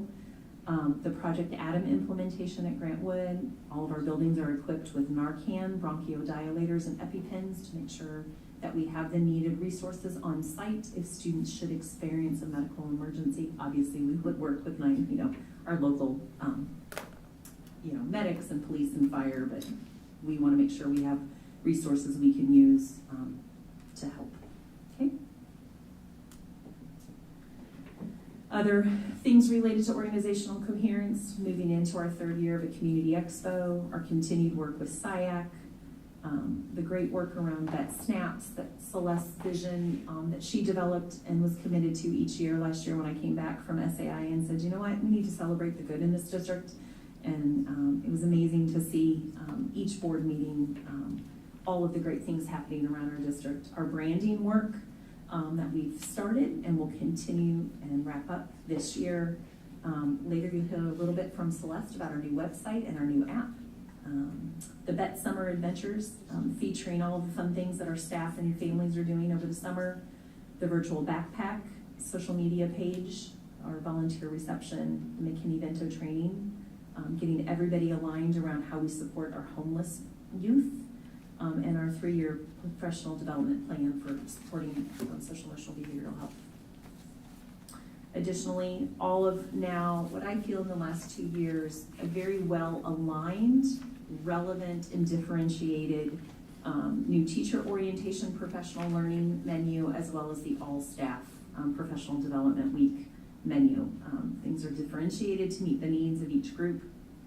Our pre-K-12 counselors and their PLC realigning their work around Tier 1, Tier 2, Tier 3. The other piece I want to talk about that was quite exciting is as we worked with a consultant during our admin retreat week, we engaged in the Clifton Strengths Finders assessment as a team and are using that to guide our work this year, but we also did something called a Q12 engagement dashboard. And so the entire leadership team took this to see how we were aligned, and it too had various categories that it looks like. But our overall mean score of 4.13 out of 5 put us in over the 50th percentile. And if you think back, our team is relatively new as being a team, and we've got several on our team that are new to administration. And the facilitator was quite surprised that our teaming, our all staff team score came out that high as a leadership team around this work. And so we were excited about that, but we were able to disaggregate that data to look at it from a district lens, high school only leadership team, middle school, in all the different categories. And we'll be using that work to help us get better at what we're doing as a leadership team, because if we're better at what we do, we can be better at serving students, staff, and families. Karen, through her leadership on our all-district 504 drive, so everybody at every building is using the same processes and documents when students need the support through a 504 plan. Paul's favorite, as I think about Director Castro, horizontal and vertical alignment of all processes, procedures, and curriculum. We're doing it, you said it, we're trying. Aligning and differentiating our professional learning and the letters training for teachers. It's just amazing. The state has a big initiative around literacy and the letters initiative. It's my understanding they will be funding potentially approximately 5,000 teachers to go through letters training, and we're a year and a half, almost 2 years into the work. And we will be expanding the work. Letters has a companion program for middle school called Aspire, and that we are ready to kick that off with our middle school ELA staff. And my understanding from Rhonda Nelson is we will be the first district in the state to launch that training at a middle school. That needs Yeah. to be done. We're excited about that and what that means for our students. Priority 2, learning and achievement for all. A lot of work going on there. Just the consistent use of developing what we call data protocols and using database decision making, going through training to make sure we're aligned in that work, creating systems of getting data out and prioritizing what data do we need to be looking at so we're consistent in the data we look at across the buildings, right? What is the important data? Because there's a lot of data out there, and one of the things we're committed to at the central office is to create data systems that then our building administrators and teachers and their PLC work can just go right to it, and it's there for them. They're not spending hours identifying what data they need and pulling that data. That is our ultimate goal this year, is to be a service in that arena. And then all of our administrators in the elementary arena went through letters training as well. A lot of work around student-centered coaching framework. All administrators went through that training alongside our instructional coaches. Now we have an aligned framework. We worked with BEA the other night at Roundtable. Every teacher will go through a formal coaching cycle every 3 years. We will kick that off this year. Making sure that we're prioritizing evidence-based interventions, and we have a process for that. Okay, Celeste. Continuing in that priority area, some of them, hit different priorities, so they come up. We have Java-like PLCs, the district-wide grade level PLCs. We started the vertical alignment meetings between 8th, 9th, and 10th grade ELA teachers so that they can talk to each other about what are the expectations as students move forward, so we can get them ready in the earlier grades, and so that we have the same expectations. Aligning our interventions for elementary across all buildings. Hiring our CIA coordinator. Okay, Celeste. Oops. Sorry. Moving into priority 3, the behavior matrix was our biggest lift last summer. We completed it, we implemented it, and we've done some revisions around that based on feedback from staff, both administrators and teachers. Training to make sure that as we enter those behavioral infractions into the systems, that we're doing it in a consistent and similar fashion so that the data is clean, right? It's only as good as what you put into the system. Flowcharts for how we make decisions. Universal Tier 1 PBIS training for all buildings on class-wide interventions. Tier 2 training is set for this year with a focus on differentiated behavioral strategies. And then Tier 3, for the first time in this district, middle school has developed Tier 3 student plans. They were implemented, and teacher fidelity checks were instituted. So that's a really big lift. And kudos to the middle school team for that, for their work with Sarah Harris on that. We've partnered with the University of Iowa Scanlon Center. We offered a well-being and wellness professional development day last spring in April. We have a career readiness coordinator, what used to be formerly called as Future Ready. We've recently learned from the state that they are sunsetting the term Future Ready, and either using post-secondary readiness or career readiness. So we're shifting. Gotta love the terms and the acronyms in education. But we're really We have shifted Mrs. Hoyt's role to be, still continue to support the high school, but we also want her developing plans, visions, and programming pre-K-12, because that's also what the state's initiative is around. So she will have an expanded role this year, and will be working with all of our buildings. The Therapeutic Learning Classroom Grant that I was able to share earlier. Transition to the new state IEP system. Oh, thank you to our Director of Student Services and our AEA partners. That is a big lift. For some teachers, they had worked in the old system for many, many, many years. And over the last year, they shifted into a completely different system for how they develop IEPs. And then we moved our outreach program to Grant Wood so that we could centralize that, and those resources would be more accessible to our families across the district.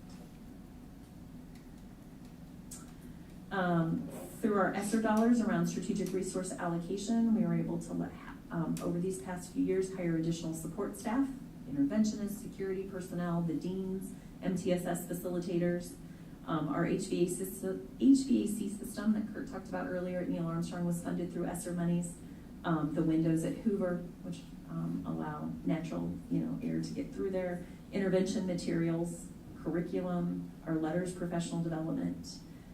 Aligning this year, working with our new Director of Finance to align our budgets, our building budgets to our strategic plan priorities as well as our district budgets. So as we work together this year, and our new location for Edison, which will make it a better educational experience for our students because they'll have access to the high school and different programming here at the high school. And then family and community engagement. We've engaged with families. We host our curriculum nights, our PTA, PTO events, informational meetings, SIAC. We hosted family events in mental well-being. The family nights for the Therapeutic Learning Center program at BMS, our PEC meetings with our PTA, PTO leaderships and our booster leadership teams. Next. The SIAC, our SIAC group, who continues to be an amazing group to work with, all the volunteers and families that helped us support delivery or educational services to students. This next year, we're going to launch a volunteer training program. We're actually just finalizing the details of that today. Sarah Harris will be leading that work this year. Our special education student and family transition night, and our partnership with United Way to have reading buddies.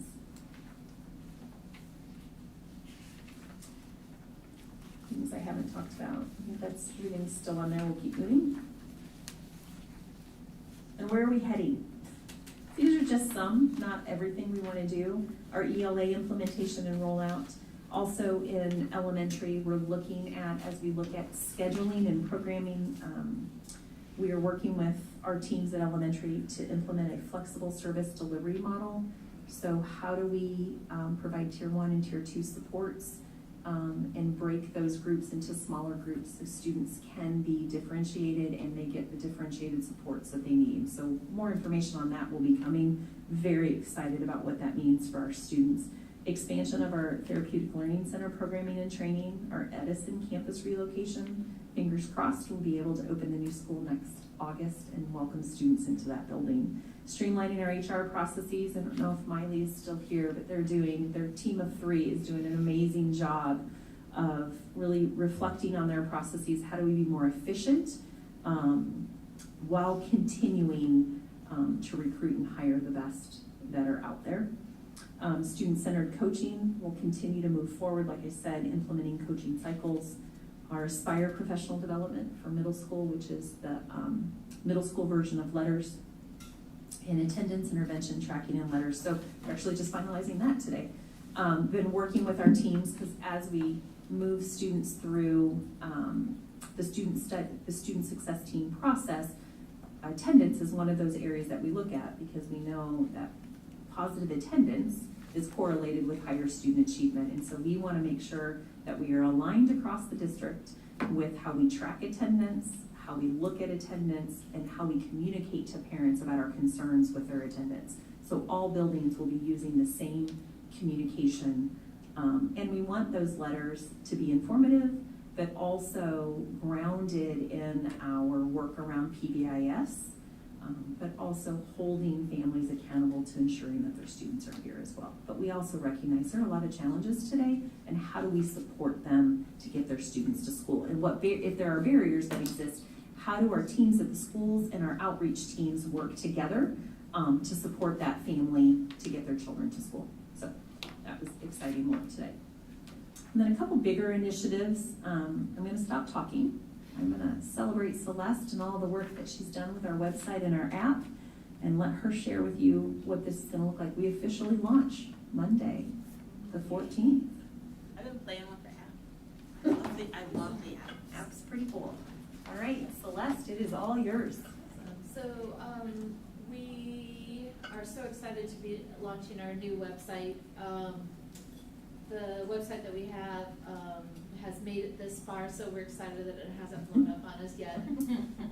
And we were able to transition to this. Each of our sites starts with slider bars that have an informational slide, and then we go back into our core qualities. For the district, it is the core values of community, lifelong learning, integrity, and empowerment. On each of the schools, it's their PBIS theme that we've integrated into the slide. And so you'll see slides with information about those core qualities. We have a buttons bar where we're having the key things that people are looking for, as well as we're highlighting our parent groups within those bars. So each of the schools has their PTA right on that buttons bar to help hopefully encourage engagement with that. Events, we have news items and live feed. One of the great things is that the live feed is something that a school can go into to post something on their website. It can also post it on the app, and they can post it to their social media as well, all with the one interface. So that's pretty exciting to have that feature. Underneath staff, you can see that we've populated the staff, but you can also go to departments and just look at small groups within that. So that is pretty cool. Our family handbook is prevalent, linked back to the district, and again, a focus on our parents. Go either to the district from there or from the school's bar. So we think that we've thought of a lot. Oh, I'd like to say everything, but that's probably just too much. So this is going to be an ongoing project where we can adapt, we can revise, we can alter buttons, adjust menus to make this as user-friendly for everybody as possible. So it's, as this launches and you're engaging with it, or you have community members that give you feedback, let us know, because a lot of Groups have helped us with this, staff, parents, our SIAC committee, like various stakeholder groups have given us some incredible feedback. But we know that there may be other adjustments that need to be made.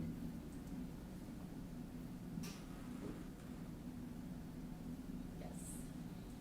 And then our app ties into our website, and it has some additional features too. On the app, you can see the live feed, you can see events.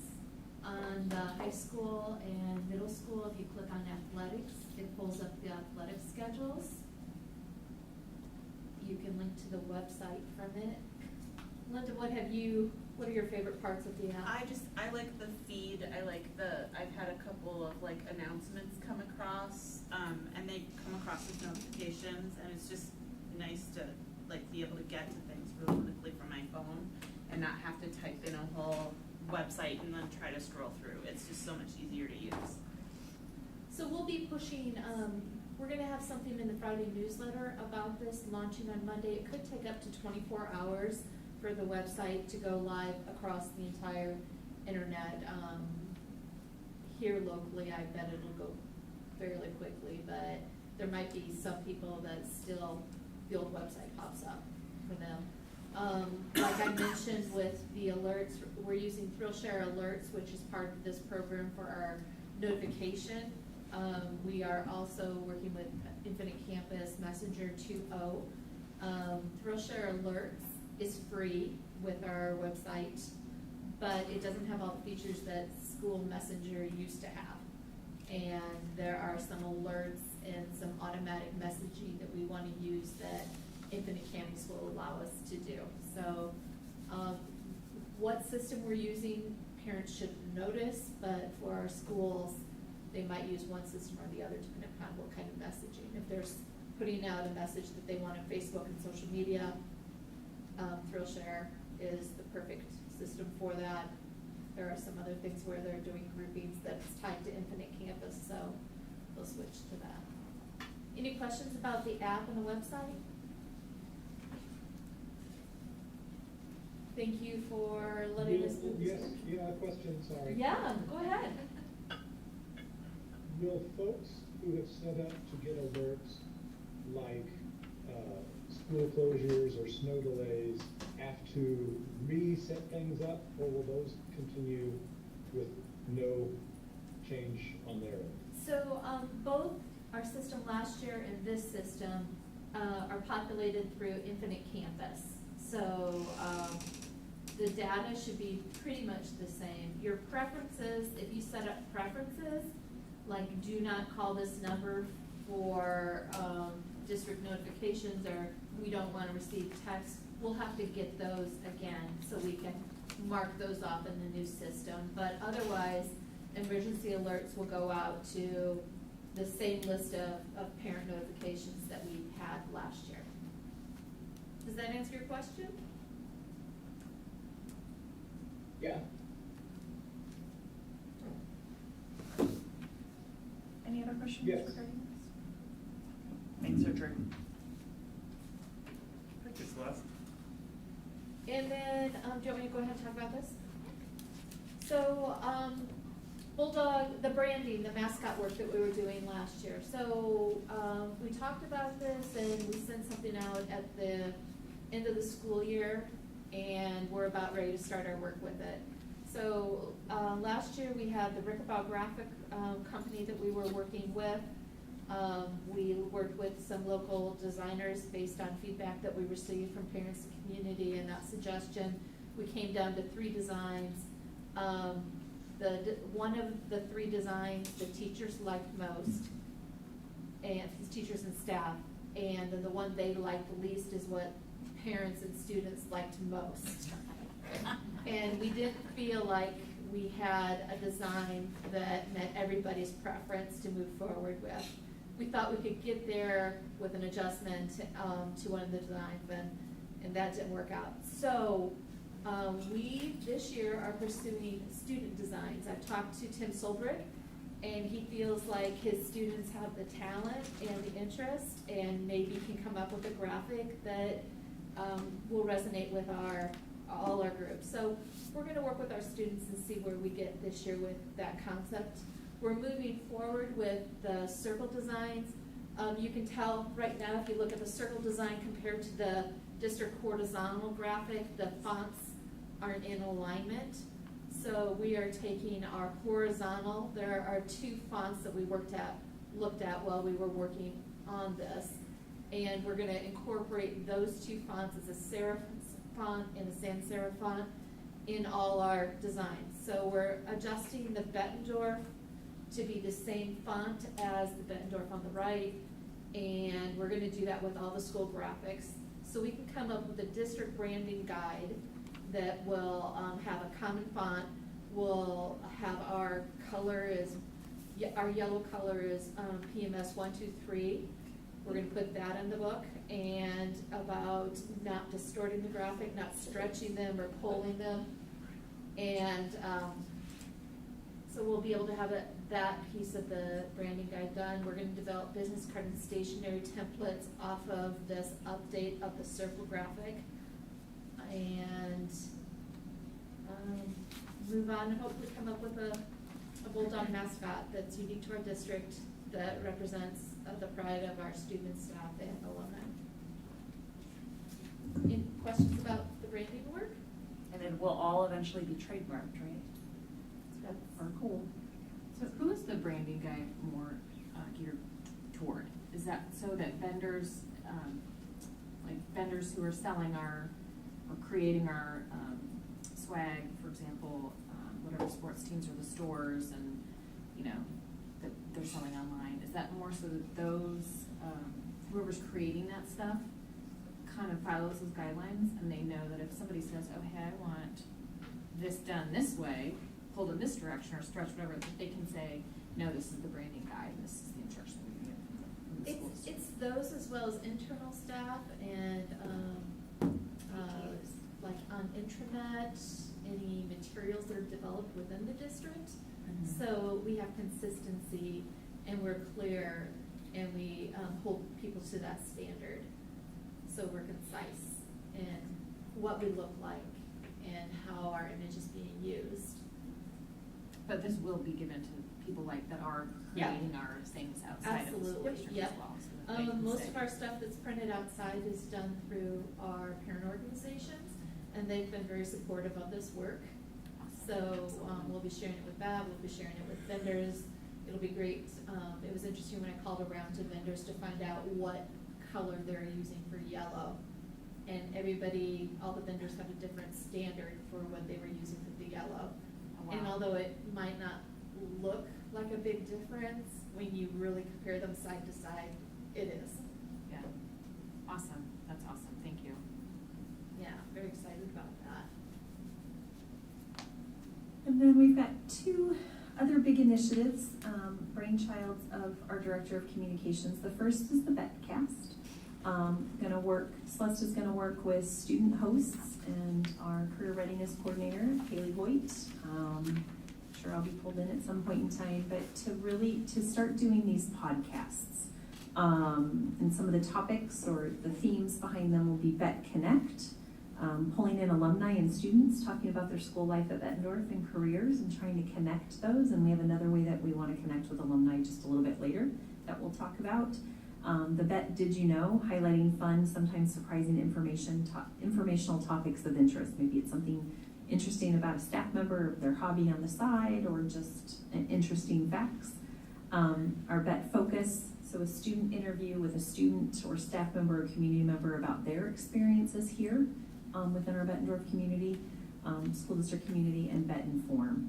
So informative, engaging topics, unpacking potentially complicated topics that people want to hear a little bit more about. So we're really excited about this, what this can bring, and really excited to partner with our students around this initiative to celebrate what's going on in our district, to learn more about what's going on in our district, and just to get it out there. Will Did these I miss be, something, Celeste? Did I miss anything? will these be accessible on the website, like easy to find? Be awesome. Yeah, we're gonna share them out through our social media. We'll put it in our Friday newsletter. We'll announce that podcast is coming up and try to tease it a little bit. Very excited about What that. a great opportunity for our students to, right, to learn the skills in doing podcasts. I mean, that's a future career for kids too, so that's really awesome. And then we have a couple engagement opportunities. So as you know, we've had a focus with SIAC and some of our other groups around how do we get more engagement with our community and our parents out there and all of our stakeholders, right? And so launching two different opportunities through Bett Academy and Bett Mythbusters. So the Bett Academy will be roughly 2-hour sessions where they can get to know things about our district, where we dive deep into different topics. So you can see those topics at the bottom: our district vision and strategic plan, the role of the board, superintendent, curriculum and student learning. I love the Show Me the Money. I'm sure Bob will come up with some game show format for that. Services for our students, you know, all of that. So just different topics that we thought could be relevant and help those in our community better understand who we are, what we have to offer, and what makes us great. And then the Bett Mythbusters. We've been talking about for some time digging into a book and doing kind of a book study and learning together with our community. And so this opportunity presented itself digging in to some of the chapters in this book, The 50 Myths and Lies That Threaten America's Public Schools, and just having conversations with our any stakeholder. It could be staff, could be community, could be parents that want to engage, and for both engagement opportunities, getting out to our school sites, highlighting the great things at our schools, showing them, you know, what our school sites are all about. Did I miss anything on those two? And Celeste, I'm gonna let you talk about this. This is a joint partnership with our foundation, which I'm really excited about. So this is a really cool opportunity. We were talking with Haley Hoyt in Future Ready, and she was talking about the need to connect with mentors for students, careers, college, and also elementary through high school, not just high school. And we found this platform here. It's Graduate. So what this will allow us to do, and this is not the final design, we're gonna launch it during homecoming week, and so I've got a lot of work to do with it. But we get alumni to join this group, and then we are able to create a database of alumni. They're able to connect with each other for reunions. We're able to connect with them for volunteer opportunities, to see if they would like to mentor a student, give advice to a student. There's a platform on here where they can do an online discussion. And the student piece would be mentored by Haley. And then also for our foundation to use that to reach out to our alumnus and see if they'd be interested in supporting the work of the foundation. And then it has a business directory on it. We can connect with community as well as alumni. It'll be fascinating to find out what alumni have businesses and learn more about what their work is.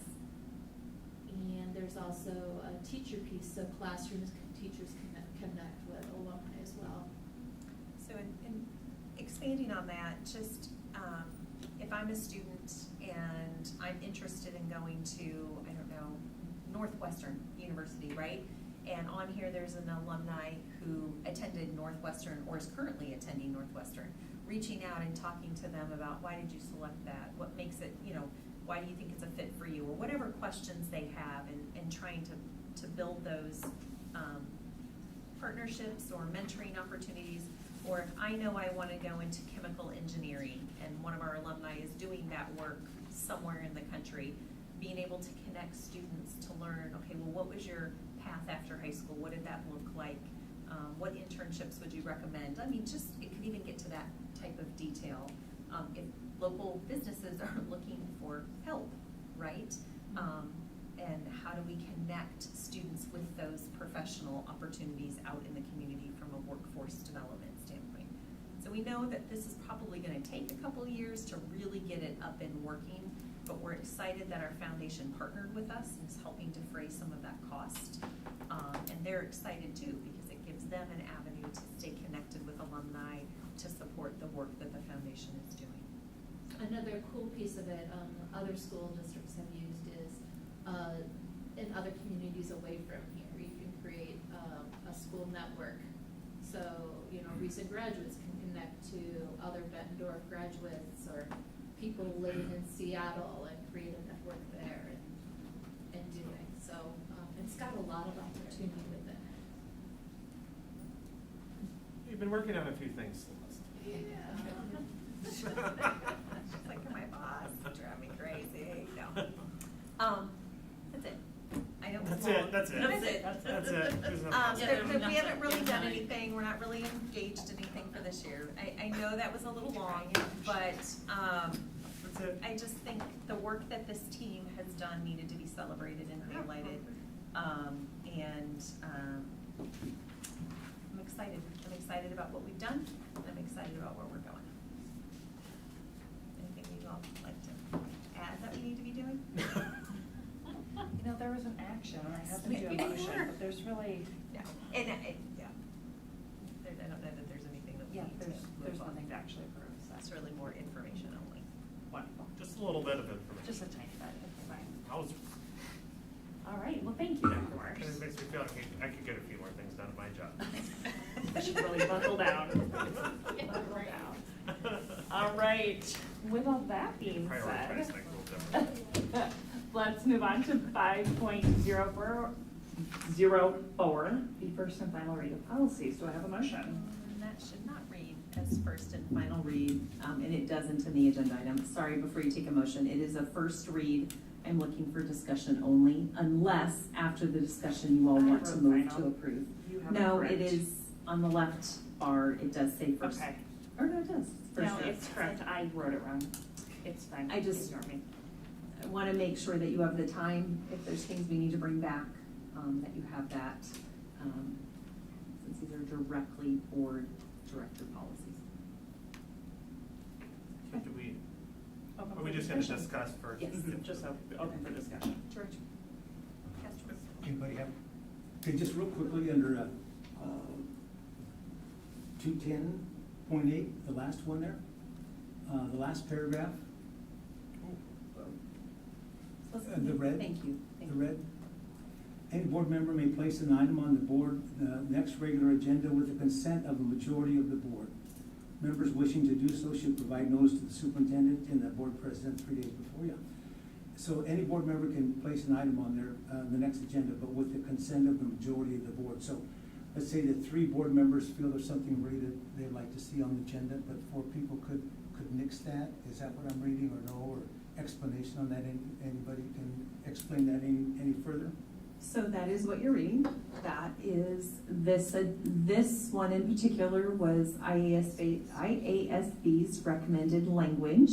And I brought it forward with what they are recommending, and this is a discussion for you all as to what you would like to see. We did not have, we didn't have any vehicle through this board policy for board members to put an item on the agenda prior to Prior, we this. did not. Correct. Right. No, the practice has just been, you have asked and we've done it. Yeah, like through our telephone calls, et cetera, we ask and, yeah. I've thought about that sentence too, Paul. And it seems to me the way to construe with the consent of the majority is essentially board member asks, it goes on to the agenda, and if somebody says an agenda review, I don't think we should be talking about that, that's when it becomes a vote, and you've got to have a majority saying, yeah, we should talk about that. So that's how the majority could say, we're not going to talk about that after all. But it would be at agenda review at the meeting in question, not something prior to the agenda being published. That's how it seems to me it would work. Because we can't make those Is decisions. that how everybody else reads what Richard just said? I just, well, Becca's, I don't know how you'd ever in practice do this, because like, let's say I want to put something in the agenda, I'd be like, Becca, I want to talk about chickens in the high school football field. And then how does she get consent of majority of the board?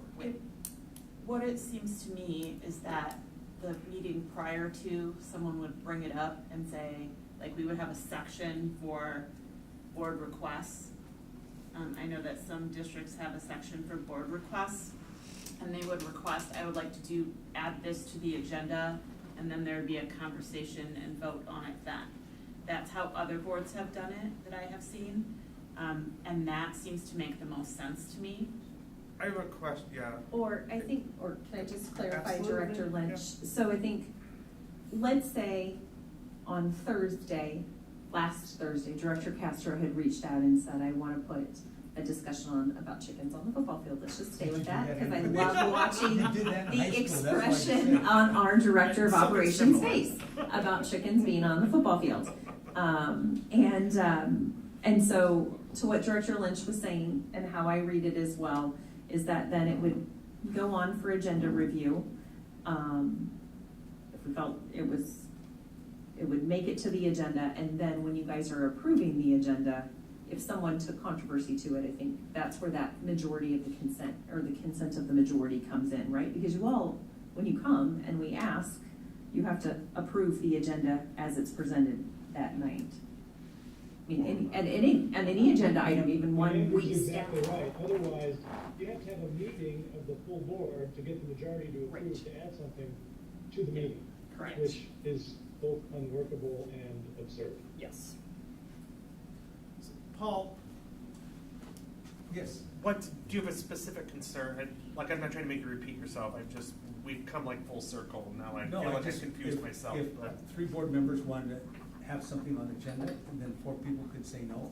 If 3 people really thought it was important, 4 people could still say no, I guess was just where I might. I mean, that's the way voting on a board works for just about everything. So, yeah. I get it. I mean, there is even, Director Castro, as I reflect on what your concern is, a possibility that when, what is it, 2.01, motion to approve the agenda, there's a possibility that someone wants something moved off, right, struck from the agenda. Kind of the same concept. It would take a majority for it to be moved, well, at first it would take a first and a second, and then a majority to have it removed from the agenda. So I think the intent of this is that with 3 days' notice, it could be added to the agenda and posted, right? And then through the motion to approve the agenda process, that is where if the majority did not want that item on the agenda. So it's not a lot different, it's just that we could possibly add, right? Because right now, we could say, I would like this taken off, or I would like this moved, and we've done that several times, right? And then voted on, are we moving it, are we On taking the it off? next regular agenda. Yeah. I don't like this language. I read it last night, but now I'm reading it, and I don't know if it It really seems accurate. awkward. I don't know if it accurately describes the process which we can Right. legally place something on the Well, agenda. and I think it's just And it's a funny, very it's- Yeah. probably a very complicated way of just saying, the request is made to put it on the agenda. It can't go any sooner than the next regular meeting, Right. unless you're calling a special board meeting, but 3 days prior wouldn't give us enough time to call a special board meeting, right? Yeah. So the next regular agenda, but you have to have the consent of the majority of the board for any agenda. Like, you guys can't move forward with the meeting if we don't have a majority that approves the agenda for the night. That's how I read it. All right, I just see it as awkward as, like Andrew said, that could be reworked in some way to be clear. So this is just the first Which is reading. why this is not the final read. That's correct, that's Superintendent right. This developed sentence needs agenda. some- Like, I almost like the old language better, because it's what could happen in the old language. Let's say we got a pile of people in here, a pile of emails complaining about chickens running around on the football field. Why do you keep saying it? Because I'm just trying to think of something that it's never gonna happen, and we. You did it, that's why. And not have to like, converse about it. But, and then like, if Becca and I get 4 emails from different board members, like, we really need to talk about these chickens, it's gonna go on an agenda. Yeah. I read through it, I wasn't concerned, but now I'm reading through it, I think it's pretty cumbersome, and maybe in a different way than Paul does, but I don't like the language, I don't know if it's really fits to how we're doing things. And I feel like there's a mechanism to get things on the agenda. Do you want it just to read, any board member may place an item on the next regular agenda, by providing notice to the superintendent and board president at least 3 days prior to the scheduled meeting. But then they could place something on the agenda if you got somebody who's totally like on their own thing, they could send 12 emails and be like, I want this on the agenda, I want this on the agenda, I want this on the agenda, and then we end up modifying an agenda 12 times. Like, I feel like it's a policy we work that's fixing a problem we don't That we don't have. have. Okay, Go so ahead, take it Paul. out altogether? Language that would be more sort of describing Richard, our to be good. current practice would be, any board member may request an item to be added to the next regular agenda. Right. Doesn't mean it's gonna be. Say that And again, should Director provide Lynch notice to the may superintendent request and board president. an item, say that again, a board member may request, That an item be added to the next regular agenda, yeah, but I need, period. Board members wish, the second sentence leave alone.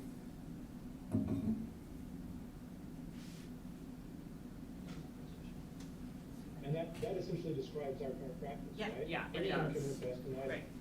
So you Because left they out the make word requests. majority, then he's left out majority. Yeah. Yeah. Yeah. Yeah. That's part of Because this. you document. can make a request now, sorry, Go ahead. don't interrupt Richard. Go ahead, Richard. No, that's all, and it seems like, you know, when we were talking about, public presentations, we struggled with policy and practice. And it seems like this is making the policy conform to our actual practice. Yep. Any board member may request, in fact, you know, if someone were to send 12 crazy things, they would not show up. But something gets requested, it gets put on, right? And in fact, if there is a problem, the majority of the board can take stuff off of the agenda at agenda review. That doesn't need to be stated here. Because, yes, that's a given, that's part of this. And you can't, I think what I'm hearing Richard say is, when we open our board meeting, under section 2, you have to approve the agenda before you move on. So if someone is concerned, or the majority is concerned about any item added to the agenda, they always have the ability to make a motion. If it gets a second and is voted by the majority, then it will come off the agenda. But we still maintain our mechanism to keep something off there. Yes, Correct. yes. And that's your current practice anyway, Yeah. where you've asked for things to be moved from consent to an action, down to the action information section, where you've had something removed completely and asked to be brought back. Yeah, I like Richard's language. okay, then we will revise that and bring that back. Thank you, Richard. Thank you, Richard. I would have never worked through that all night. Absolutely. Are there any you want to move forward and approve tonight, or do you want them all to come back next time? That is the only one I had a question on. Perfect. I don't know about others, I don't know. No, glad you brought that up. Do we want to move forward knowing that we have that new language? Can we do it first? I'd rather just get it typed up. Okay, fair enough. Yeah, Dr. that's Morse, fine. Would you rather just hold them all or approve all but that one tonight? I would actually ask, because we've got so many more to bring forward, if you're comfortable with the other ones, that you approve all but 210.8. And then, I'll bring 210.8 and guarantee you we'll probably have more to bring for you. I am fine with that. I So, move we approve all of the motions presented tonight except 210.8. I will second that. Any further questions, comments, suggestions? Roll call. Director Lynch, Richard. Oh, sorry, I muted myself. Yes. Director Pevich, Director Smithson, Yes. Director Castro. Yes. Director Champion. Yes. Director Dorter, Yes. Director Eastman. Yes. Motion carries 601. Thank you. Thank you for that, Richard. That was very helpful. Even with your altitude training and thinner air up there, 6.01, upcoming calendar items. Take a look. There's a ton of them. Mark your calendars for IESB, colleagues. Yes. November 15th through the 17th. You're gonna help me get there. Burn those vacation days. All right. Director Castro, So- thank you.